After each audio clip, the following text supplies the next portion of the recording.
be an indie means we buck a system that doesn't want us. To be a fringe filmmaker means we don't do it for them. We do it for ourselves. To be an outlaw on the fringe means we'll die before we fail. Be an outlaw.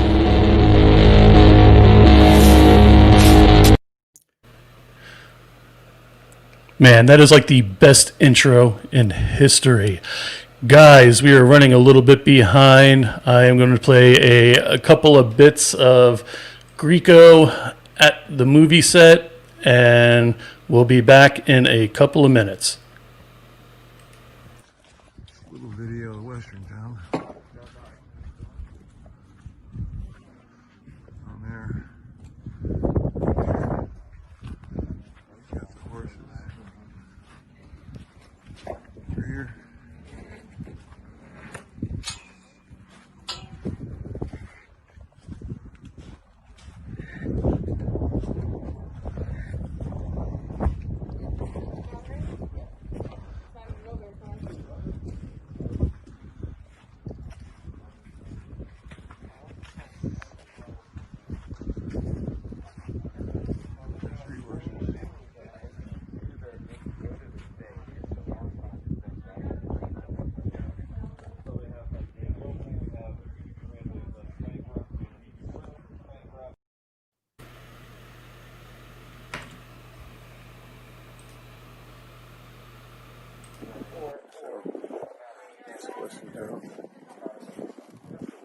You can see. A little windy today. Back me.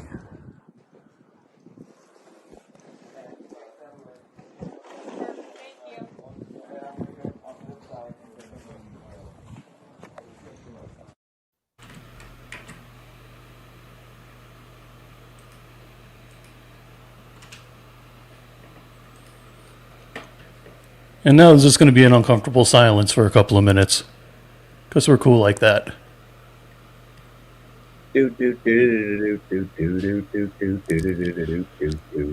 George, you sound funny. All those vegetables have been eaten, mate. That's up. Hooah! Nothing to see here, ladies and gentlemen. Wow, this would be like with an audio-only podcast, huh? It's old-timey radio show style podcast. I like it.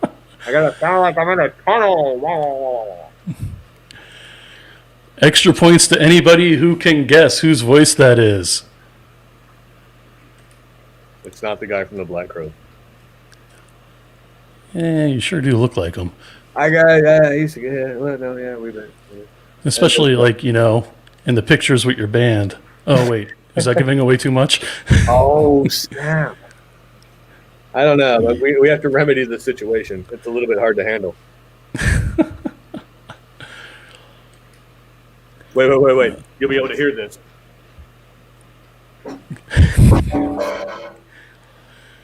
The hell was that? That was my son's drum kit. I'm going to catch hell for that because he's been asleep for like an hour now and he probably just woke up. But I can't let a rim shot like that opportunity go. Just need another couple of minutes, guys, and... Could be a good show. Is everyone else... Can they all hear us right now? Is that crazy? Yeah. Oh, snap. Okay. How many violations have I racked up already? Who cares? Yeah, I'm not paying the insurance policy on this shit show. It'll be fine. If you say shit 3 more times, we get a prize. Yeah, but it's the second prize, and nobody wants that. Oh, holy cows. I think Ty got it. He guessed it. Oh, did he? He did. He said someone's last name. I don't know if it's mine or not. I don't know if we're going by Noom de Plumes and sober case on this show or not. I'm not sure. Well, you know, not for nothing, you were in, like, the body of the description of the show. Yeah. I do have, like, well, I've got a body, all right. I don't know if it's dad bod. I like to think of it more as rad bod. But we're getting away from the topic content of the show, which is weird genetic growths and how they relate to horror film. Oh, sure. Now you're going to make me come up on screen? Thanks a lot. Well, somebody's got to. I can't be the first thing they see. That's like everyone's going to leave. Like we could, nobody wants to see that. Here, I'll put Jesus. Wait. Damn it, move. There we go. Okay. Yeah, we're fine. Actually, if I just put them on the mouse pad like that, we'll be fine. Well, give me a second. I'm getting my pants on. Well, that elastic's not going to drawstring itself, Joe.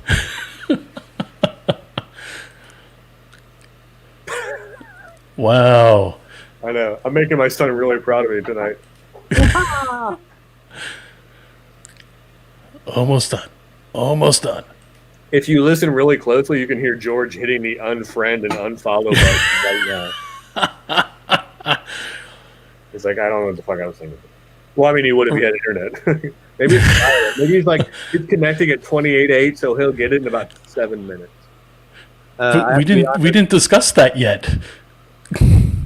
Oh shit! Spoilers. How do you handle spoilers? Wait, I said shit a second time. Third. All right. Oh. Are we going with Beetlejuice rules? Is it 1, 2, 3 shit, or 1, 2, 3 and then it's shit on 3? I don't know how you guys do the show. I'm making it up as I go. I think you already nailed it. Mm-hmm. Okay, I got a good feeling about tonight, Joe. As do I. Can you tell by the look on my... Oh, wait, no, you can't, can you? No, I can't. I really can't. My look might be indigestion a little bit. I ate a lot of Pizza Hut, but I mean, I should be fine. Oh, got a little agita. All right. Yeah, well, I mean, I don't turn 45 till the end of the month, so I mean, I think I should be okay for a while later. Oh, man. So you got like a week on me then. That's good. I'm really old. Also, I have throwing knives. I'm not sure that's a good idea to do at the beginning of the show. We should wait till the end. Man, there's a lot of stuff here. Yeah, so what's going on here? I'm doing stuff in the background that I would normally put George on the spot for, but considering... Right now? I'm sorry? I should be providing intellectually stimulating filler right now, is what you're saying? Well, I thought you were. Oh, shit, yeah. All right, so I mean, ultimately in the realm of, let's just say, Sartre influenced existentialism versus Kierkegaardian influenced existentialism, I mean, you have your sort of ontological versus existential spheres. I mean, there's no reason why the two can't coincide. I mean, ultimately, you got the French and the Danish, but I mean, I think ultimately, inside the same cafe, we're all drinking the same coffee. It's not Kool-Aid. It's got a bit stronger of a taste, and you don't have to enjoy it so much when you swallow it. Some people spit it out, and I mean, some people spit, some people swallow, and yet the world is still spinning, which I think ultimately revolves around the basic existential epiphany that we all need to have. In that, it's okay to like different stuff, and you don't have to like what everyone else likes. You just have to like what you like, and not tell people they can't like what they don't like. I'm gonna climb down off my weird little lie soapbox right now, but I meant lie, L-Y-E. And then I was trying to think about a cool Fight Club thing where I was like, I'm going to pour this on my hand, and that means I get to be the host of the show tonight. But you can't see that yet because we're still scrolling stuff on the bottom. And I guess Joe's still putting on pants. I don't know how long it takes Joe to put on pants. Ladies and gentlemen and everyone in between. Oh, here we are. Snap. First of all, the elastic in my pants is just fine, thank you. I'll have no pitch, no proof, homie. I mean, we're living in that 24-hour news cycle. Bam, bam, bam world. I need to know. I need to see. Holy crap, man. There are people talking. There is Libby McDermott. We love Libby. Sean, I'm just going to do some shout-outs, and you just drink whatever you're drinking because, I didn't have enough time to do that. Jennifer, great to see you. Awesome Western set. Yeah, for Greco's thing, absolutely. Amy, great to see you. Ken, Ty, Cowboy for a Day. I forgot my costume, damn it. Yeah, me too. Who sounds like they're underwater? Why is Joe screaming? Damn, is my mic that hot? Does it sound really bad? Is George's bread still in the oven? Is this a weird euphemism thing I don't get on the show? Yeah, George was making bread earlier today, and no, what happened was George had a slight internet problem. So, just like Johnny Carson has guest hosts, Well, so do we now, apparently. So Jason is going to be the guest host this evening due to George's internet connection issue. And Jason actually has a connection with the guys tonight, so it is all good. Unfortunately, we can't control internet. Damn you, AT&T gods. So, all right, everybody can hear me. Mic's not running hot. David said the mic was running hot a little while ago. You guys never looked so better, yes, with the actual show card up. That was freaking great. So, TMI, Joe. Well, you know, that's what I'm here for. I don't know. Just stand up. Let's see what's going on down there. Okay. Ta-da! All right. Nice. Well done, sir. I didn't even see you stand. You're like a ninja. You're like the wind. Right? It's gonna be a good night. Hey, man. I'm like Chris Farley in that ninja movie. Oh, yeah, Beverly Hills Ninja. That was a good movie. I miss Chris Farley. He was a fun guy. It's loud. Okay, so everybody else? John Candy. Do I need to not talk as much? No, you can talk as much as you want. I'm just... Usually my mic is relatively soft, and everybody's saying that it's loud tonight, so... Is it only good? when I scream. Huh. There's a shitty person, not George, talking? I'm in New York City, and my internet has been wacky for a week. If George's internet comes back on, you know, we'll dump Jason and bring George on. No, I mean, that only seems fair. I mean, it's like, my name's not... I'm not even in the title card. Like, it's just like, it's not my thing. It's his, but... yeah, no, we do have faces. Well, I mean, it's really... I'm sorry, Itai, and everyone really over in that area of the world. You're stuck with us, me. But then pretty people coming soon. Well, Sir Max Diablo, I got to put your actual name in there, so... Oh, now everyone's going to know where I live. Jason, spell your last name. Buterin. Also got to chew on toothpicks because I don't smoke cigarettes anymore. God damn it. That is a beautiful thing. So, before we bring Andre up, because Andre is in the lobby, patiently waiting, going, who the hell is that guy? That is not George, damn it. What the hell is going on here? He's like, he's calling his agent right now. What? Right? He's like, man, you guys. I'm getting fired for tonight. I don't know.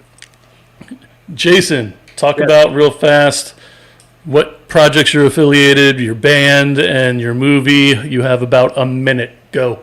My name is Jason Buterin, creative director of Mad Ones Films. I've got a feature called Kill Giggles, which is a thriller horror film where we sort of flip the script and we have a serial killer of clowns, not a serial killer who dresses up like clowns.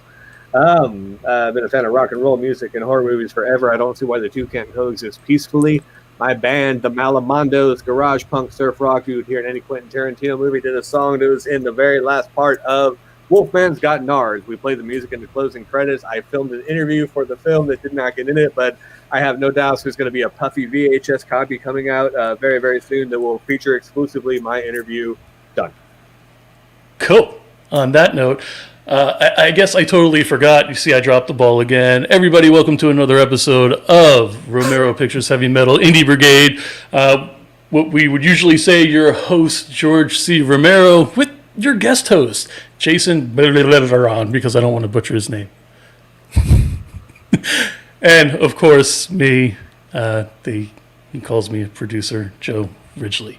Anyway, without further ado, I'm going to bring Andre up because, again, he's still like, what the hell is going on? So, surprise! I like Sir Max Diablo. What's up with changing? We should go back to that.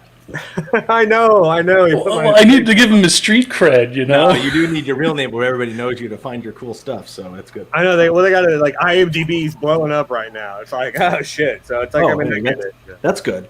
That's good. My man, Buterin. It's been a while since I've seen you. We should have tacos again soon. Fucking up my tacos, gosh. right? Always tacos. And you know what I forgot to do? I totally brain farted when I saw that you were here. I did not grab my yeah, there he is, Pink Jesus. My Malamondos t-shirt. I went to grab it and I left it in the house. So, I would have worn my Malamondos t-shirt. We'll make it up next time. Next time. I do have some good photos in that, though. That's good. We used to have the red shirt. The red shirt. We had white cotton panties for a while, so I'll dig up a pair of those and send them to you. And then we'll do like a photo shoot, but only in Polaroids. It'll be fine, dude. We'll send them right to TMZ and then next on Dateline. Yeah. I mean, both. I mean, we'll hit everything up, dude. I mean, like that, like fucking like Nickelodeon. Like, I mean, like we'll blow up all the avenues because I mean, yeah, it'll be fine. I'm gonna apologize in advance for this. Like, I found out about this like 36 minutes ago. Oh, but no, we're gonna have a super good time because I mean, we know each other, not biblically, close to biblically. Like, well, I like to think of it as like depends on your definition of biblical. Well, it depends. It's like over the pants biblically. Like, I mean, it's like, I mean, we've done stuff, but not like, you know, I mean, Kenny, like Richard Marx wasn't playing in the background or anything. No, you made me. It was Malamondos on backwards. I did. I remember you like you were driving. You were in Vegas and like you passed by like a burning inferno car wreck on the highway and you were playing our CD and it was like we got hashtagged because of that. I'm like, cool. Cars are on fire and there's carnage and people are dying and shit's exploding and Andre's like, dig in the Malamondo. That's I was driving from LA to Vegas and there was like a truck on fire on the other side of the highway and Malamondos was playing and if I remember, I'm glad that got seen. I thought I was the only one that saw my post. No. It was like me and you. Yeah, it's like I post like a video and it's like it gets like 12 hits and 11 of them are me and the other one's my mom. And nice. She just linked. Yeah, I would be too if my mom could work a remote control. She'd be my biggest Twitter fan. She just doesn't understand Twitter at all. She doesn't understand it. Tweeters are weird, dude. CB radio is where it's talking. We've talked about this. I mean, that's gonna be that's the next wave of social networking is CB radio. It all comes back to that. It's talk about direct peer-to-peer communication. Joe knows what I'm talking about, right? 10-4. Yeah, I'm actually trying to talk to Ryan because he's in the green room, but I see no picture. So, musician, dude. We talking about this. I think it was what was the track? Is it? I could get it wrong, but is it "You're in Trouble Now" or "We're in Trouble Now"? What's that track? Is that what was playing on that video when the car was on fire? What's that track title? I mean, there's Trouble. Trouble? Yeah. That's a great jam. I like that jam. See, so there's my Malamondos plug. Everybody, go buy some Malamondos jams. Well, I was distracted by the sultry voiceover when you were narrating. I was like, oh shit, there's death and carnage. But you know what? I'm okay with it because Andre's narrating. It's just like... That's right. I have that soothing radio voice for death and carnage. No shit, dude. I mean, it's just like, I mean, like when the plane's going down, it's just like, everybody be cool. This is Andre Gower. I will guide you. And to your left of the aircraft is the Grand Canyon. Like, I like it. Which you will be in about 8.5 seconds. So enjoy it. Just relax and take a deep breath. First, your spiritual creator of choice is going to kick you into Nards, and then we'll see you. Wow. I couldn't have expected any better tonight. Yeah, this is all going to, like I said, it's all going to be an episode of Dateline. Oh, we're still wearing our shirts. Dude. Like, shit's going to get crazy here in about 7 minutes. Keith Morrison's voice is going to come on and be like, and little did everybody know. It's okay, though. It just shows... I have Jesus to keep us in check. So we know where we're going to put him right there. All right, so there we go. Samantha Wagner. Oh, she fell asleep on the keyboard. And it spelled out my name. Yeah. The Wagners are so nice. Andre Gower, we need to get like an ecstatic seizure. Yeah. It's just... Well, I mean, it's like, we're out of the 70s, so we don't necessarily have to pay by the letter anymore. So sometimes people just want to go crazy, you know? That's right. It's like, I want to hit all the shit. And then there's umlauts over everything, including consonants. So I'm distracted by comments. Jason is looking more and more like a werewolf with every passing day. You're not wrong. But I mean, I like to think that I think the three lovely gentlemen on the screen could all wolf out, I think, at any second. But as long as we don't show our nards, because I don't know what the rating of this show is. Again, the Guilford County Sheriff is going to be interviewed about the Dateline episode here in any day here. No, they all know where. Yeah, it's my kids' teachers know all about the movie shit. Like, it's weird, dude. Anyway, yeah, the guy who used to be the sheriff for like 18 years lives across the street from me. He's like, I googled you one day. I'm like, I'm so sorry. Yeah, my bad. It's like, Yeah, I was like, I couldn't remember. Well, I think it was before the feature came out, so I should be fine. it's when you have strong SEO for all the wrong reasons.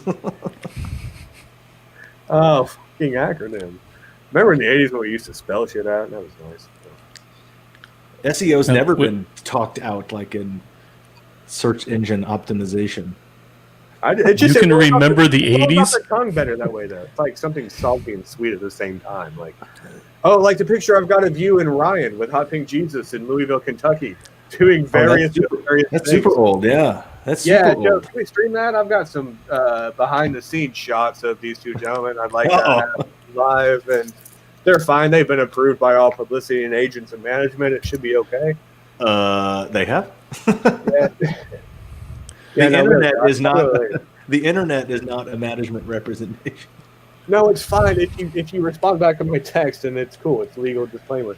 Anybody who wants to see those pictures, you can Venmo me a certain amount, and then I'll send them to you. They're only. I'm not sure that implied consent is a thing today.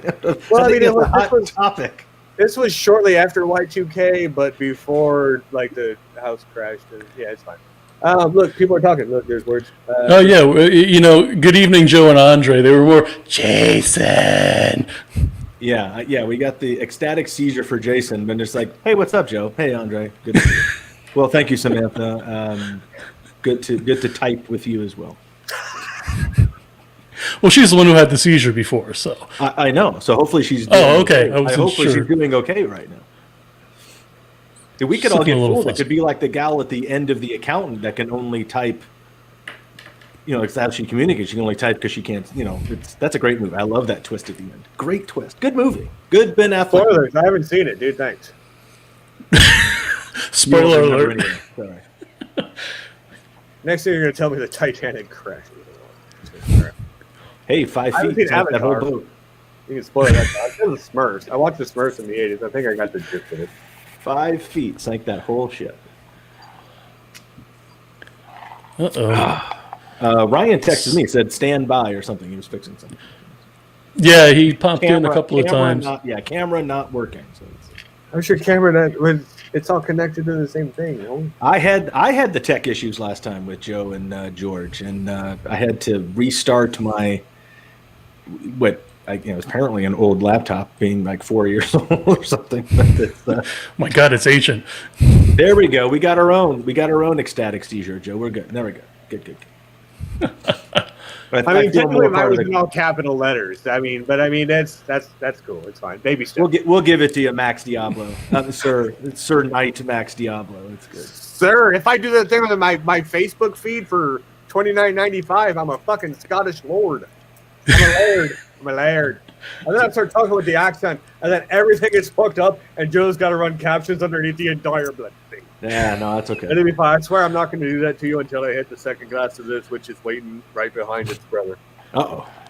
Well, it seems we have Ryan now, so I am going to pull up Ryan. If he gives me a thumbs up that it's okay. He gave me a bird, so same thing. As long as you pull up and not pull out. That is a Ryan Lambert thumbs up. That is absolutely correct. One directed at this guy, one directed at this guy. We can't see who you're pointing at. This guy's This me? okay over here. That would be me. That would not be me, I'm sure. Hi. Are we doing it? Is this the thing? It's Oh, no, we're not live yet. Okay. No, we're I'm not kidding. live. We are. We are. No, we are. Put your pants on. Put your pants on. Hold We're on, live. let me- Oh, yeah, Again, we're all wearing pants, folks. It's fine. Look, see. coming up on Like in 70. Dateline. Guilford County sheriffs had no idea that Ryan Lambert was pantsless until the Again. photos emerged. If I walk upstairs in my kitchen, there's a picture of sweet tea waiting for me. I'm just leaving the house because that does not end well. That's right. And then Ryan just blinked at me, and I can hear him blinking at me. And he's looking at Jesus, and he's knowing everything that happened in Louisville, Kentucky, and he's ruining that day. I've never been to Kentucky. I don't know what you're talking about. That you remember. My pictures say differently. Hey, Daniela's not wearing a bra, so I'm not either. I'm not. That's what a coincidence. That's a fantastic. That's weird. I'm not either. No, it's cool. I never wear bras. I mean, it's been my thing for a while now. I don't on show nights. But anyway, Ryan, you're looking a little confused. So what happened is George's internet kind of went down this evening. I just watched some of the Night Stalker, so I'm constantly. Oh, okay. So I have a Kolchak hat upstairs I can go put on if that would make you feel more comfortable. I got my AC/DC hat. That's okay. Oh, wait, here, no, I have this hat here. It's, oh, hold on. That's my taco hat. Yeah. I Hail still Satan. want to. Can I get a Malamondo's fucking old school retro hat? I don't. we don't have any. I know the Kill Giggles. I'm gonna I make wear some the Kill Giggles. I'm going to make some more cool. I might send you one if you wear it in podcast interviews like this. I promote the Kill Giggles one. Yeah. I forgot, Ryan, I had my Malamondo's t-shirt, and I had it, and then I left it on the counter before I came out here to do the podcast because my brain does not work right now. I'm old. You used it for a dish towel? Like you don't ever wear it? No, it's folded up in the closet. It's a great shirt. That's a rad shirt. Hey, Ryan. This is fascinating. I'm so excited. It just started. I'm George Romero. It's been devolving since Where is it George? started. Where is George? I grew That has up- been the question at hand all night. Well, it depends on George, who you his internet unfortunately went down, and just like Johnny Carson had Jay Leno, well, we've got a Jason. So Step down. I've apologized multiple times in advance already. I'm like, wah wah. Just as long as Buddy Hackett comes on next, I'm fine. Is that okay? I mean, I'd be cool with that. Or actually, I'd be cool to delve into, if we just went Rowan and Martin's laughing, and, Goldie Hawn was doing the go-go dance and saying, "Sock it to me." And then before the commercial break, we go into Love American style. Artie just comes in. Hey. Yeah. Love American. A little tricycle and be like, Good. Good pull. all right, so just so everybody get a out handle on this there shit. Get a handle. is aware. No, wait a minute. I'm not the host. He's the host. Wait a minute. Oh, shit. Him. He's the host. But why don't you guys explain to the audience out there how you all know each other? Well, if we remembered, we would be fine, Joe. But it's all very cloudy and blurry, and Yeah. I don't know. we don't know who's vetting this on Wikipedia. It's all up in the air, dude. I think I met the first time Andre. Ryan and I were together was in Kentucky, but I think Jason and I met first years and years ago at a screening in Greensboro. Wasn't it the very first time? Is that right? No, we were in NAMM together, dude. Well, I mean, yeah, we know. I'm talking about it in the fake industry. so civilian. We don't life. talk about the real stuff. No, yeah, civilian life. Yeah, it was much later. No, I mean, yeah, I think it was maybe a couple of years before Louisville. But yeah, you had Monsters Ball was just sort of because that would have been 2010-ish, maybe. The Greensboro screening, yeah, that might. Yeah, might well, I mean, even- 'cause you were doing a little bit of Nine. a tour thing, but it wasn't the. I mean, it was just sort of the resurrection tour of Monster Squad, and I brought you Twinkies, and you looked at me like I was a weirdo, but you took them anyway and you smiled, and that made me. It had so nothing to happy. do with the Twinkies. Yeah, no, you're like, great. This has never happened before. You're the first person to ever do that. That's great. But you smiled sincerely, and it made me happy. And then we talked for hours, and then I think we went because you find out we talked about Southern culture and the Skids and music, and we knew Blake Fogg. We knew similar people. That's Blake right, Fogg- because it was actually before the Right. Greensboro one. It was actually one in Durham, because I was wearing my Southern Culture shirt or something, and we started talking about Malamondo's and Scott. Yeah, that's what it was. That was the very first time, I think, right? Yeah. I don't know. Honestly, I still think it's March 2020. I mean, space and time. Joe, so to answer your question, no one knows. We don't know. We've just been. It's always been a thing with us. Yeah. It's just like- And We'll then- stick the you can't remember. And then Ryan and I were in Kentucky at a convention. I think it was Ken Daniels' show. If I'm Yeah, well, no, you guys were in a movie together, and it was called Monster Squad. And then many years later, you were at a. and that's where Ryan met. That's not actually true. I met Andre. No, I read that on Wikipedia. I met Andre and on the set of Wolfman's Got Nards after he hired me to play some guy who I guess he was in a movie with before. So That's I right. didn't No, really know the guy I from showed Kids the Incorporated who stuff, OD'd. But I never really saw the film, so I didn't really know what the hell was going on. Yeah, but Ryan, or who we're calling Ryan Lambert now, is sort of like the replacement Paul McCartney, who's dead. Right. Right. Whatever that guy's name was, Luke or something, wasn't Pete. Pete, It- who's drowned in because yeah, so it's Pete. yeah. the real Ryan Lambert has darker hair. Oh snap! The real Ryan Lambert is missing. He's been missing for years. He's like Eddie in the Cruisers, dude. Like he went off a bridge, washed himself in the TV. No, because this guy, like, because the real Ryan, yeah, I mean, this guy, he was the stripping guy from Kids Incorporated. Yeah, I heard this thing. I don't know what that is either. Very strange. Not sure what's going on here. But I'll fill you in later. Inviting Like me to these things, so here I am again, doing But whatever. We've got that Lion Rambert, so it's cool. Lying Rambert. That's right, Lying Rambert. Lying There's no bad PR, Mr. Lambert, pseudo Lambert. Remember that. That's Lambert.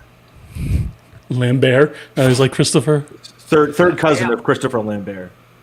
He's like, oh, I'm going through a tunnel, my internet's cutting out, and I don't want to be here anymore. Bye.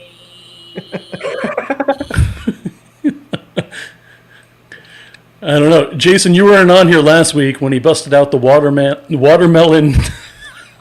watermelon ukulele. It was freaking awesome.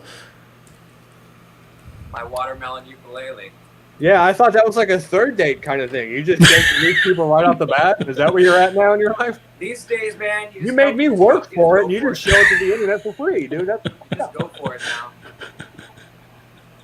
At least I it's see how the secret. apocalypse Second has date, changed you, dude. I see that now. No, man. You think you know somebody biblically, and then I don't have cool stuff in this room. I just have iced tea. But Ryan's got. Wait, the rapper or the SPU actor? Oh shit, that is a thing. Wow. Okay. Did you tune it yet for Lefty? No. Can you play Sabbath? What? And like any Sabbath? Blue Oyster Cult? ELO. Do you know ELO? I can do some yellow. Hold on. God damn it! Dude, I thought he was gonna play Mr. Blues, because I'm like ding ding ding, and then Stick to the show notes, Max Diablo. Stick to the show notes. You got notes?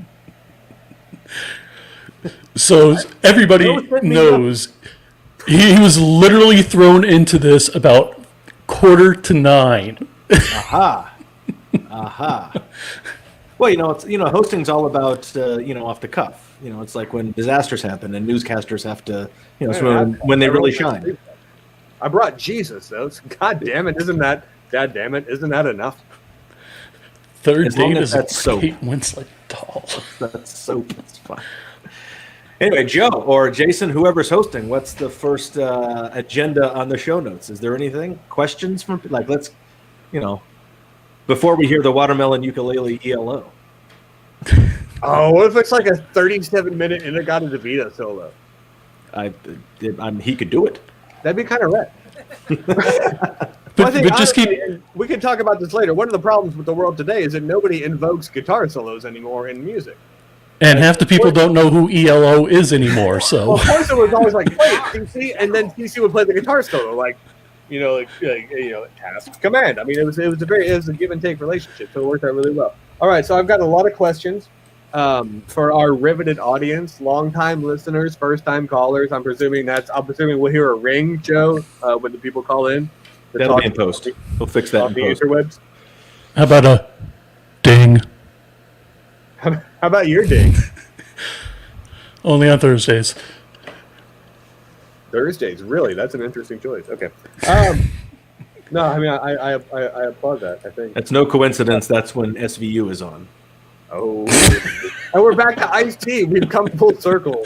Don't mess with a man, Ice-T. He was the first one unmasked on The Masked Dancer. Wait, did I just admit I watched The Masked Dancer? Oh shit! You heard it here first, ladies and gentlemen. Time. I gotta. Like we can only fix so much in post, dude. I mean, fuck.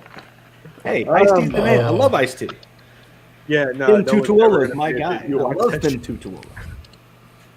Wow. Okay. Don't mess with me in SVU, man. I'm an SVU fiend. Ryan and I, there's some Dong. network tentpole series that we love. We dig it.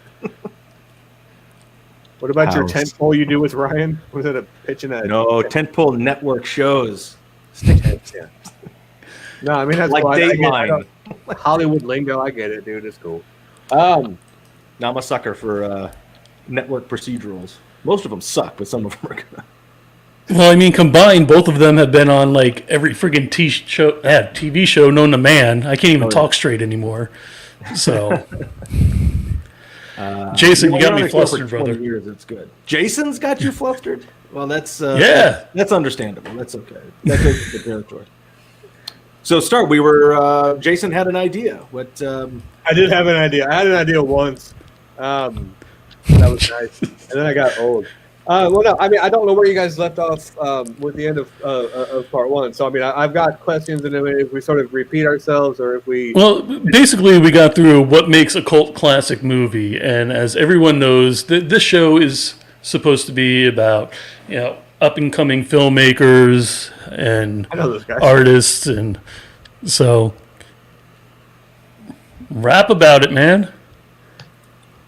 Making a film. I mean, the three of you guys have made films before. You made music before. We're into all that stuff. Pick something. Roll with it. Together. Although I did write a video for a Malamondo song where I was going to have these two guys and they were going to reprise their Monster Squad roles, and it was going to be awesome. But then I couldn't find a Western town. And then years later, I'm guest hosting a show where Richard Grieco is in a Western town. So if that's not a sign from the gods, old and new, I don't know what is. Well, just for planning's sake, when you're all the Western towns are out in the West. It's a lot easier. There's not many in North Carolina. I mean, that's fake media right there. Like, if you want a Western thing, you have to go west. I mean, just because it's implied in the title, it's like the shitty Beatles. They're not that bad. You can't go to like the Duke Farm and see like the Revolutionary War and Civil War. Those aren't Western towns. It's they look different. But you got to go to Tucson. Like if you're facing north and then you turn left real sudden, like you pulled it off. Too many trees. Too many trees. They get in the way. Oh, come on, Ryan. You got something to add. Come on, man. No, North Carolina. You're like you're like the Matt Damon puppet in Team America. Matt Damon. Matt Damon. Amen. You're like, I movied. No, okay. So speaking of filmmakers and Western towns and stuff, Ryan and I I'm blanking on his name, but it was one of those weird situations where a really cool dude, and he was an editor on our show Short Ends. Like he worked on that a little bit, and they were writing and producing like this modern heist movie that he wanted Ryan and I to be the sheriffs in it, like from the second act to the end. And like we went in an audition and everything, then we ended up not getting the movie. He was all excited and worked it out with Ryan, and like we ended up having to go and read, and then like it was all like, oh my god, I can't believe this is gonna be great, and then like we were not in the movie. So that's how indie filmmaking goes. The director was like, who are these guys again? I think that's what it was. He was all hyped. No, not those guys. And the director was like, no way. Movie ever. And he's like, that's not how this works.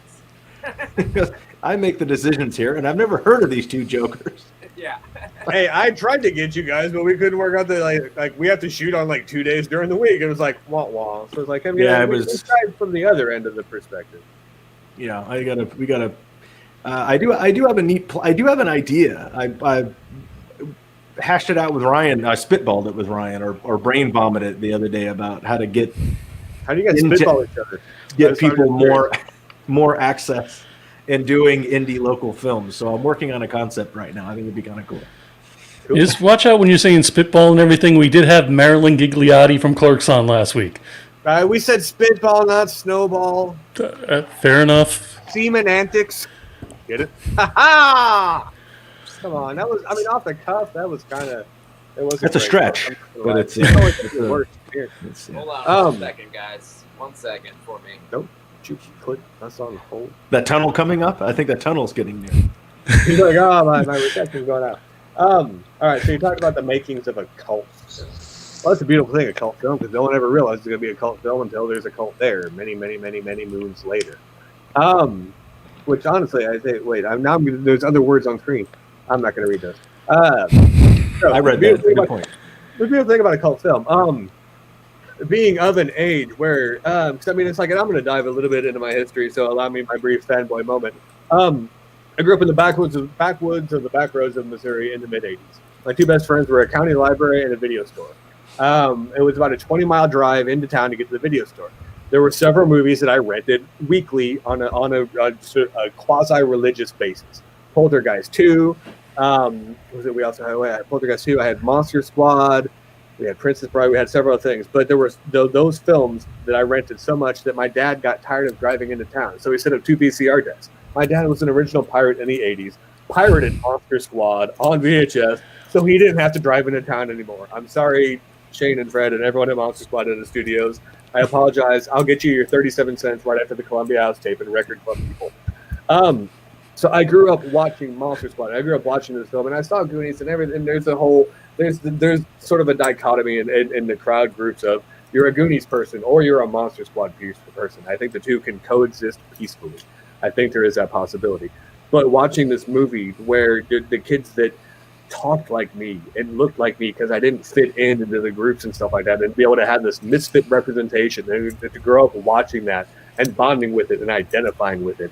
And then many moons later to be able to meet the people that were involved on both sides of the camera in that film.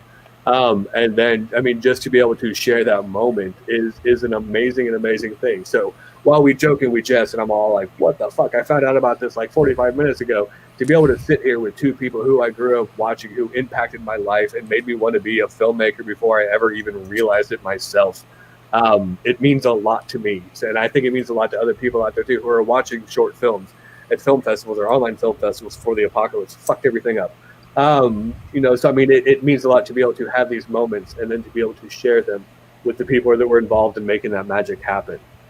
So for me, Monster Squad has a deeply personal connection, aside from recording an interview and getting left on the cutting room floor. But I'm sure that's going to end up on the puffy VHS copy version that will be signed by my personally.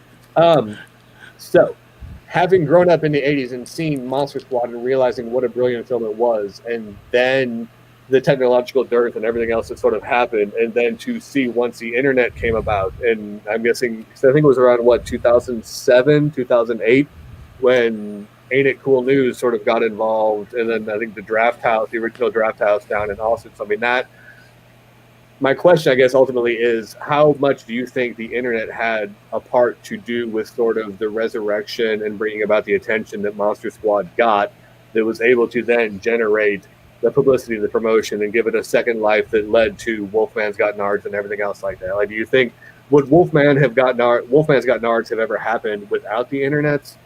Or do you think it was an inevitable thing, or did that speed a much necessary process up? Personally, I think that was a great story, man. There's a question at the very end. That was such a great story. I don't have an answer for that.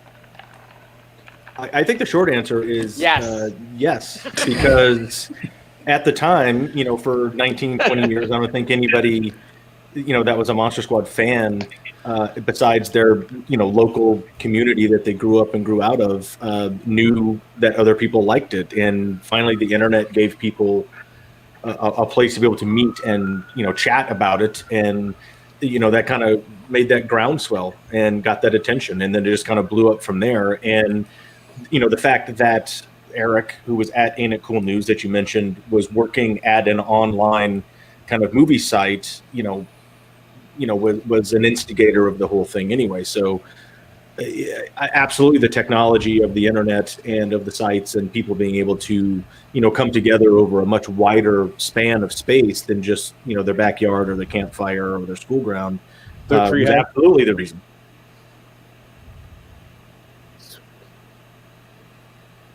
Good job, Ryan. What he said. And then she just popped up with a pretty good message a little while ago about cult films with reviews and bad reviews. And Tank, it's an interesting thing with reviews because now everybody's a movie reviewer because of the internet. And whether you're paid for it or not, you're a movie reviewer on the internet. And sometimes people that get paid to review movies have less readership than people that aren't paid and actual movie reviewers now. So it's an interesting mix. But back in the day, when you had your local newspaper movie reviewer, ironically, Eric Vespi makes a good point in Wolfman's Got Nards that sometimes those journalists that worked at a newspaper didn't give a shit about movies, but they got assigned and hired and they had to do the movie review beat. It's either obits or, movie reviews. And whether they were schooled in cinema or history or not, they had to come up with a movie review. And I think that kills a lot of movies back in that day that ended up either becoming cult films or, were good enough to have an audience, but they die because you only have a 48-hour window to make an impact because that's the business model. And I think that was kind of unfair back then. Even if you were a magazine reviewer, you're not getting that review either if it's timed out, you're getting it the week it comes out. If it sucks, it kills you, or you're not getting it for a month later because of publication printing time. There was no internet, and not a lot of towns would review every single movie on their local affiliate network news station. And so I think it was a weird time where your influence came from a much smaller group. Now your influence comes from everybody on the internet being a freaking reviewer. So I don't know if that's good or bad. I'll leave that up to the kids to decide today. I'm too old to add that up. Well, it's not even that they're a reviewer. It's that they're a cinematic expert. Because, goddamn it, they've watched a movie. Yeah, and I think they take that baton of I'm the movie reviewer for the Saskatchewan County paper, and they think they know they're the voice of authority, which is they don't represent Bigfoot. They don't know what that's right. Not Sasquatch. I said Saskatchewan. I was giving our Canadian fans some love, and I know what you're talking about. I get it. But I think that's something interesting. And Ryan and I have talked about it, and we've been asked about it, plenty of times on interviews and in panels about kind of the coverage and the low reviews that Monster Squad actually got. There was a few good ones, and then there were some that were terrible. They hated the movie, they thought it was dumb, they thought the acting was terrible. So I think it was a combination of a lot of things that didn't help the box office success, but I think that's what led to that kind of underground swell that took 20 years to kind of bubble up and use the internet, like Jason mentioned, to find its foothold and then explode from there. So I think it's a fascinating evolution of time and technology and people coming together, which was fascinating to kind of look at while you're kind of interrogating why this fandom has become what it has through Wolfman's Got Nards. All right, I got a comment here from Daniela, and she said to circle back to my comment above, which I'll get to in a moment. She's a writer, and she thinks a few of her bad reviews helped her sales more than her good reviews. I believe it in a heartbeat. Yeah, great point, because I think someone says, why is this bad? Yeah, I think that's a great thing, because it's all about getting more people to read your review. Go back and read it. Well, even the reviews and critics and stuff like that, the stuff that you read. I mean, if somebody says it's like, "Oh, this was great," I mean, like you'll notice it and you'll pay attention to it. If somebody says this sucked and here's why, bam, red flag, and you're like, I mean, your interest, I think, is automatically more piqued to read why something sucks and why you cannot like something, or I mean, just to be able to find out something about somebody else. It's like, and just the wording alone will set off a red flag, and I think that's what works out. Because honestly, how many cult films, films we consider cult, came out with glowing reviews? Like both Siskel and Ebert were like thumbs up, like big smiles. Leonard Maltin was just fucking waxing ecstatic about it. Like, I mean, how many of those films that we consider cult now, or that fall within the realm of cult 5, 10, 15 years ago, came out with glowing reviews or were received by, had tremendous box office sales? They don't. The cults don't. The cult films don't have that. I wish I'd been a part of the conversation last week. I would love to dive into this with you. I mean, what makes a cult film? But to me, one of the things that I think separates Monster Squad from other cult films it's a following that extends beyond just the movie itself. You know, to be able to have, and having been able to seen Wolfman's Got Nards at the Alamo Draft House on the screen before the apocalypse hit, was an amazing thing. But had to have been a fan of the film and then watch this amazing gestation and to be able to see it. I mean, literally, like, I remember watching, hitting Ain't It Cool News site when you had the original Draft House screening. I was like, holy shit, Fred Decker. I'm like, Ryan Lambert. I'm like, Andre Ash. Like, the people I grew up watching. And it's like, just to be able to have that excitement and that elation again. It made me really, I don't know, it made me extremely happy. So I forgot completely where I was going with that. Joe, say something sexy. I've actually got Michael Mandeville in the lobby, and he has a valid point. He worked on American History X, and it's now considered a cult film. So I'm going to bring Michael up, and just because he's our mad genius. So, hey, Michael. There he is. How you guys doing there? I'm not George. He's not George. Michael, unfortunately, George had internet issues tonight, so Jason was kind enough to be our guest host. If you're not familiar with Jason, he's a writer, director, Kill Giggles, and also a musician. And yes, I've he heard has of a. him. Yeah, I've heard. Oh, you of have him. heard of him? Well, Nice hell, to you meet should. you. Nice. Pleasure to meet you, sir. I hope to have talkers with you someday soon. Absolutely, I look forward to it. I was laughing on Andre's comment there.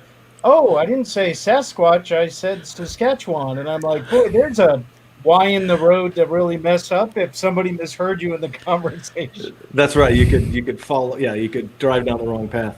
Real quick, I want to mention someone just chimed in with a comment about reviews, and it's interesting because Ryan, I mentioned this to Ryan a number of weeks ago. He remembers it, but some people don't know how to make reviews, and they get a following, which is interesting. But what I've found over the last 2 or 3 months since Wolfman's Got Nards has been released is people reviewing or rating stuff on actual reviews at a newspaper or an online site or on IMDb or Rotten Tomatoes.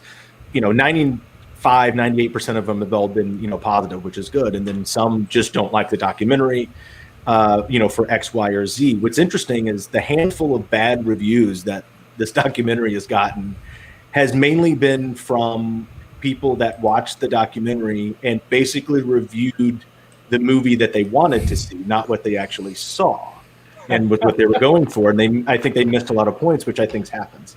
And a handful of bad Wolfman's Got Nards reviews have been from reviewers, and some have been in a big city newspaper that spent, 20 of their 24 inches of their column re-reviewing the Monster Squad and how they hated that movie, and while the documentary sucks, which they didn't review the documentary, they re-reviewed the Monster Squad because they had a 30-year burr in their saddle because they hated that movie in '87 also. That's just lazy writing. So they re-reviewed the Monster Squad, and I thought that was very interesting sometimes. So I don't, reviews. I remember, I think this is when we were at the Egyptian the first time, like in 13 or 14 at Beyond Fest. And we did a little Q&A and a panel, and Fred was there. And Fred was a little salty that year. He was a little salty at the time and made a comment like, I don't know. He was like, where were you guys in '87? You're here now. Where were you in '87? And that started, a conversation, that we would have that, that led to kind of a little, like I said, a little analysis in the doc years later. But I remember writing Fred a text or a Facebook message or something to the fact that, because someone had brought up a bad review again.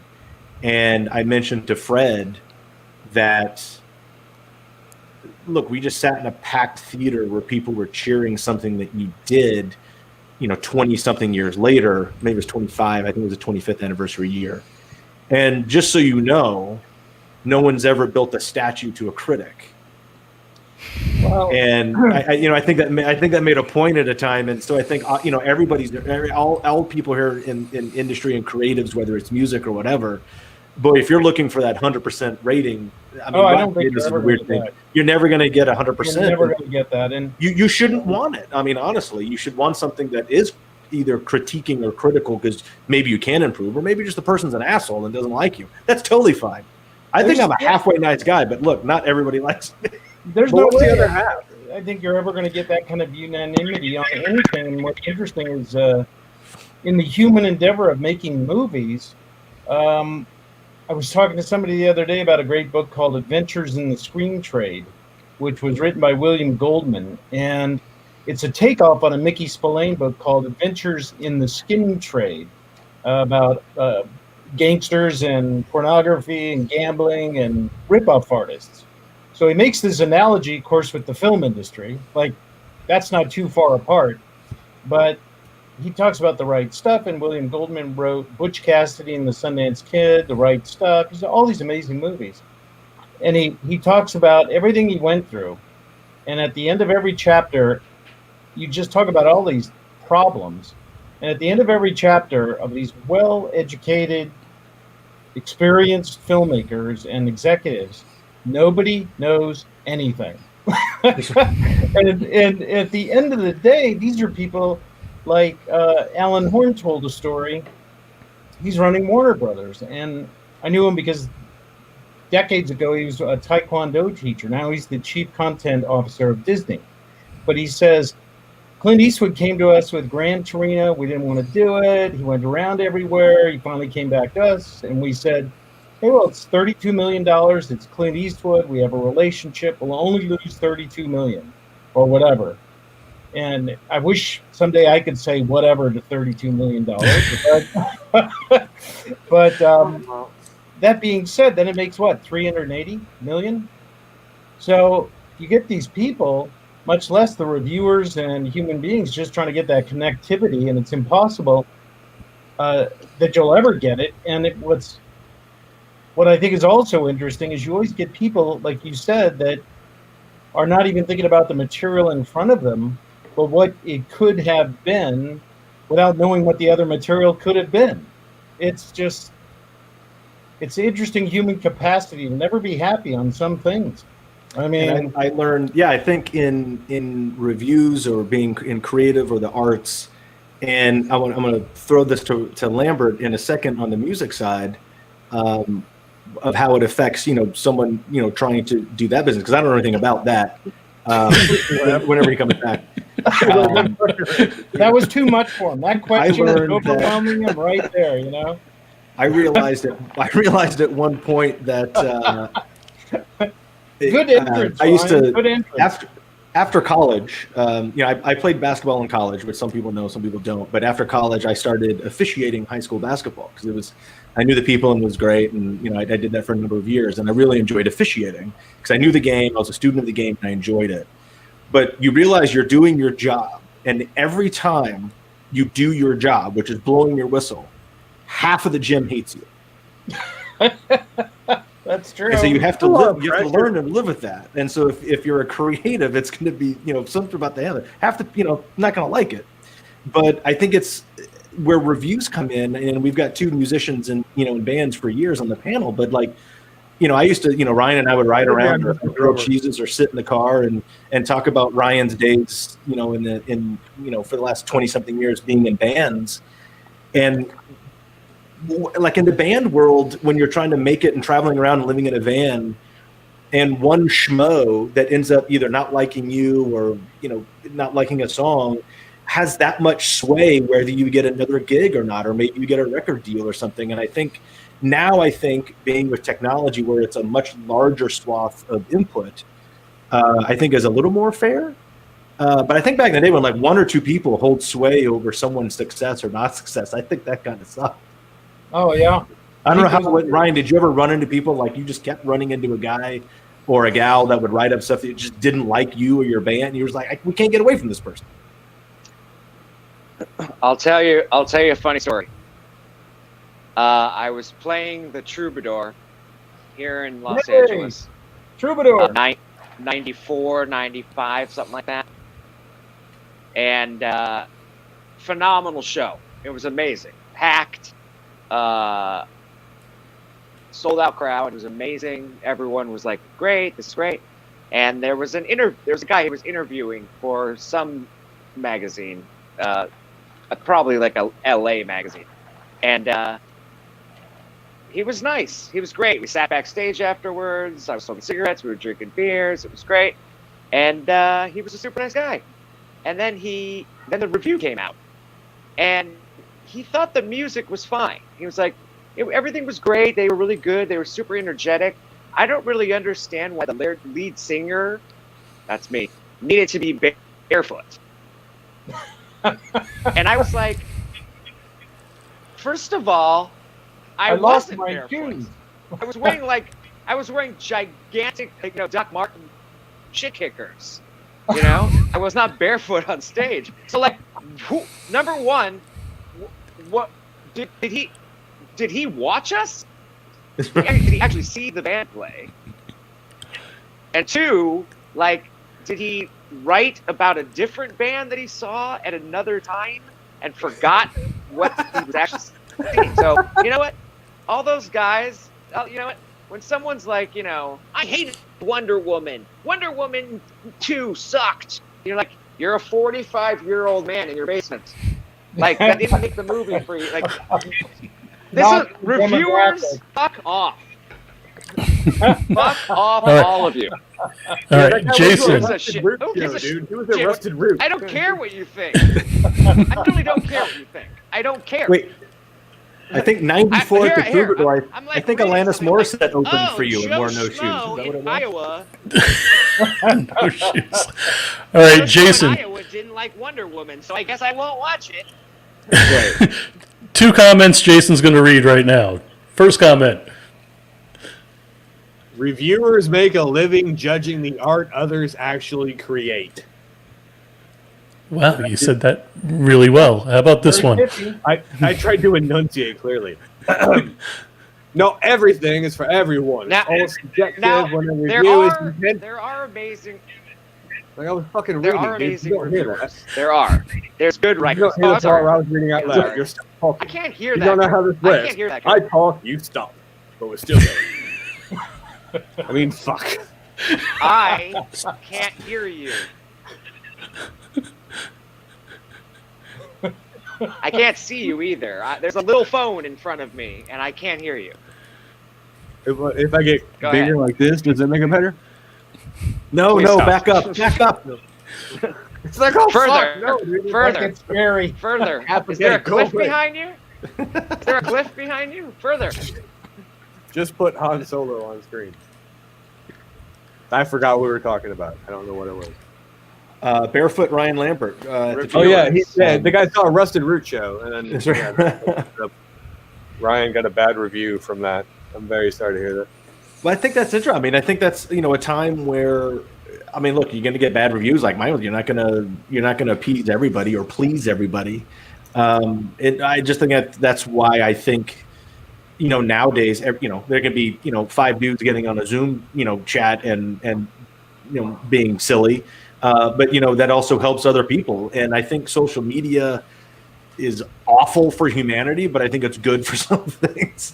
And I think it gives, since Joe, we're trying to talk about indie filmmakers and local filmmakers and lower budget non-studio stuff. I think that's where the technology and social media and communication can really help, and spread words. Because if you're making a movie, let's take Kill Giggles for example.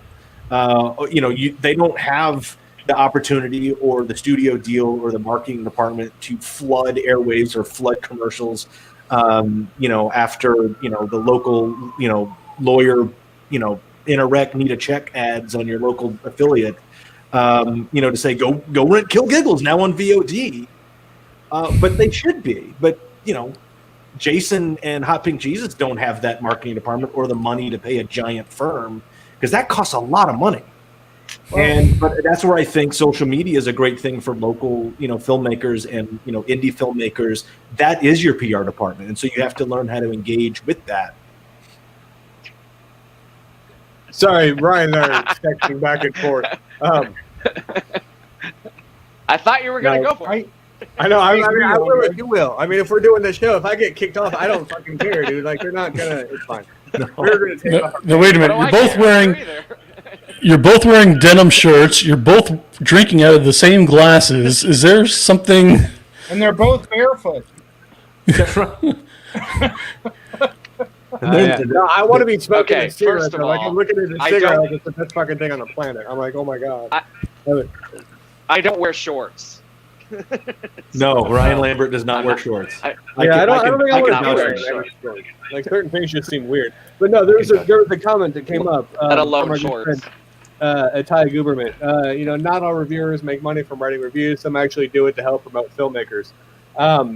He's with My Indie Productions, and I mean they're one of the Facebookers. I mean they shine an amazing light on independent filmmakers around the world, from shorts to features, bare bones budget to actual budgets to what the fuck's a budget. And I think what helps is, from what I understand, the majority of the people involved in there are also filmmakers themselves. So you've got filmmakers, making movies because they love it. You've got filmmakers reviewing movies again because they love it. And I think it's like knowing what's behind the curtain. It's like going to a ballet and having choreographic dance experience.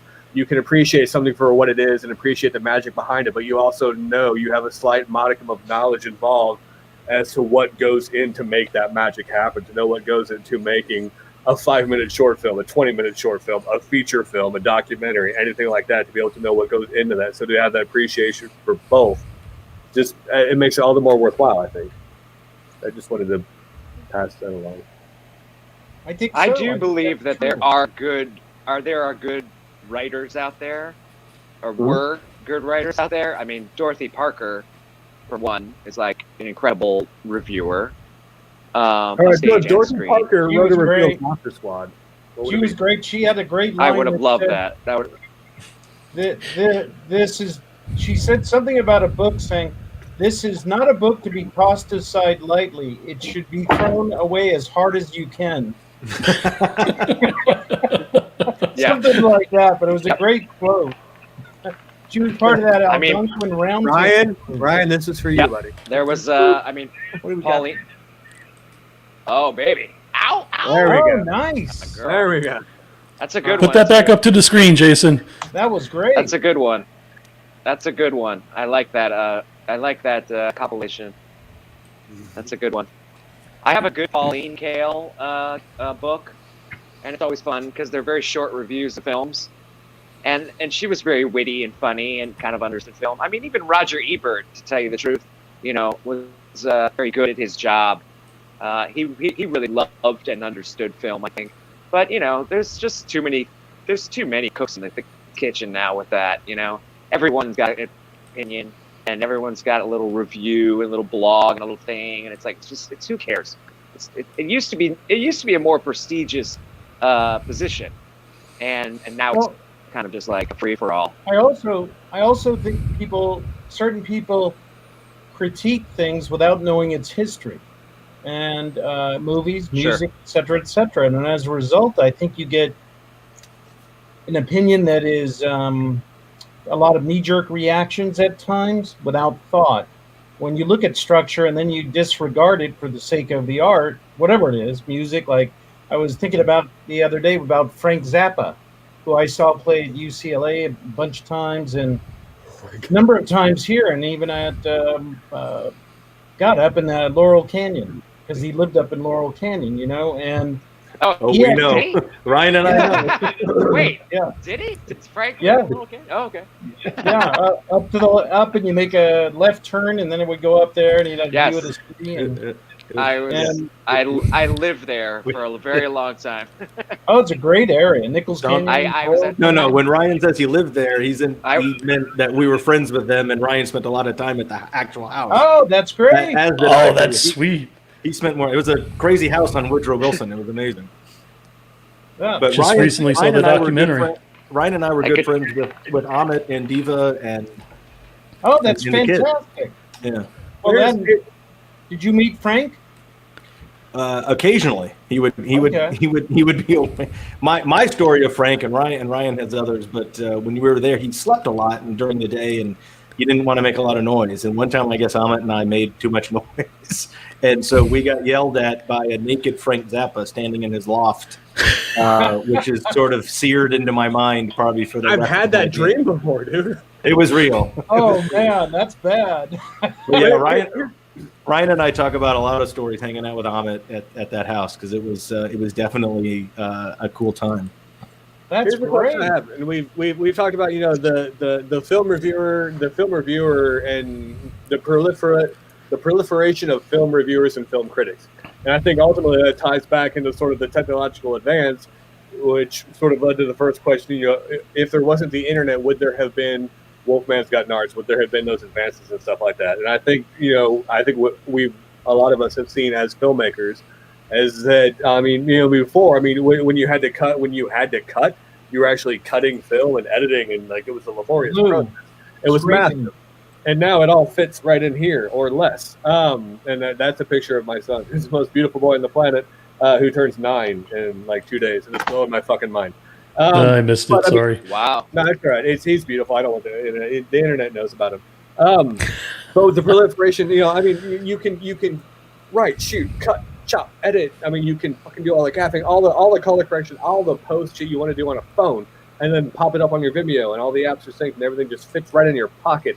And think about the short films that shot on the backup cameras of cars, things that are shot on security home systems and stuff like that. Like people who are using this mostly miraculous advent of technology to be able to make more things that have ever been made before, which on the one hand is a good thing. But on the other hand, it's like that makes everybody a filmmaker, technically. Yep. But then there's also, I don't know where to draw the line, where to say what is good or what is bad. So it's like, to me, the advent of everybody becoming a film reviewer critic, I mean, it's like that grain of cybersalt, because it depends on which edge of the sword you're looking at, as opposed to whether or not you like, you're with it or you're against it, or you're a part of it. I think, the fact that, everyone can now be a filmmaker if they've got something that fits in their pocket. I mean, it's a good thing. If you're going to make something, fucking make it. But don't just say, it's like, look, I shot a picture of me doing a TikTok video, and now my dad made a film festival on Film Freeway, and I got into it, and now I'm a festival-winning filmmaker. No, fuck that. There are different lines to be drawn. So I think the technology helps and hinders it. And how do you guys feel about that, having seen it on both sides of the very artistic endeavors that you're involved in? Well, I think Ryan and I ran into a lot of that with, when we were kind of developing and actually doing Short Ends, our show where we reviewed and interviewed short filmmakers and had film. That was my next question on my list. We showcased short films and short filmmakers. And, Ryan and I would talk about, we ended up getting deep with our producer, Ben McShane, who's awesome. But, we would theme the episodes and, that instead of just putting up a potpourri of stuff. And that got a little more work into it. But it made Ryan and I, when we were kind of vetting some of these films, what should go up here? What should be represented? Is this a film? And Ryan and I would talk a lot about that. But, Ryan, what do you think, that we came out of Short Ends when we were watching hundreds of shorts to whittle it down to 3 or 4 an episode? Like, is this person a filmmaker, or I love Ryan's term of pizza and beer movies. And then we showed shorts on Short Ends that were made in 35, made on Alexas, and made on iPhones, and made on VHS. So, I think we saw, and a lot of animation, which are films. And some of the animation stuff was the best stuff that we had on there, because the storytelling was phenomenal. But I enjoyed that time and diving into those films and those filmmakers, right, Ryan? Yeah, I remember watching, we had to do a lot of pre-screening, obviously, to see which films were going to make it onto the show. And Andre and I and Ben kind of sat around tables and gone, well, I like this one. Put things in categories and labeled the shows, the episode names and things like that. And I, just seeing hundreds and hundreds of short films, I realized that, like Andre was just saying, you can, of course, raise money and make a film on 35 or a red or anything, and it will look great, it'll be beautiful, and it will totally suck, Or you can grab your iPhone and bring your friends over and make a movie and for pizza and beer. I call those pizza and beer movies. And throw it up and edit it and put some effects in there and some sound and some music. It looks great. It's about the story. You know, am I riveted by the story? Are you pulling me into the story?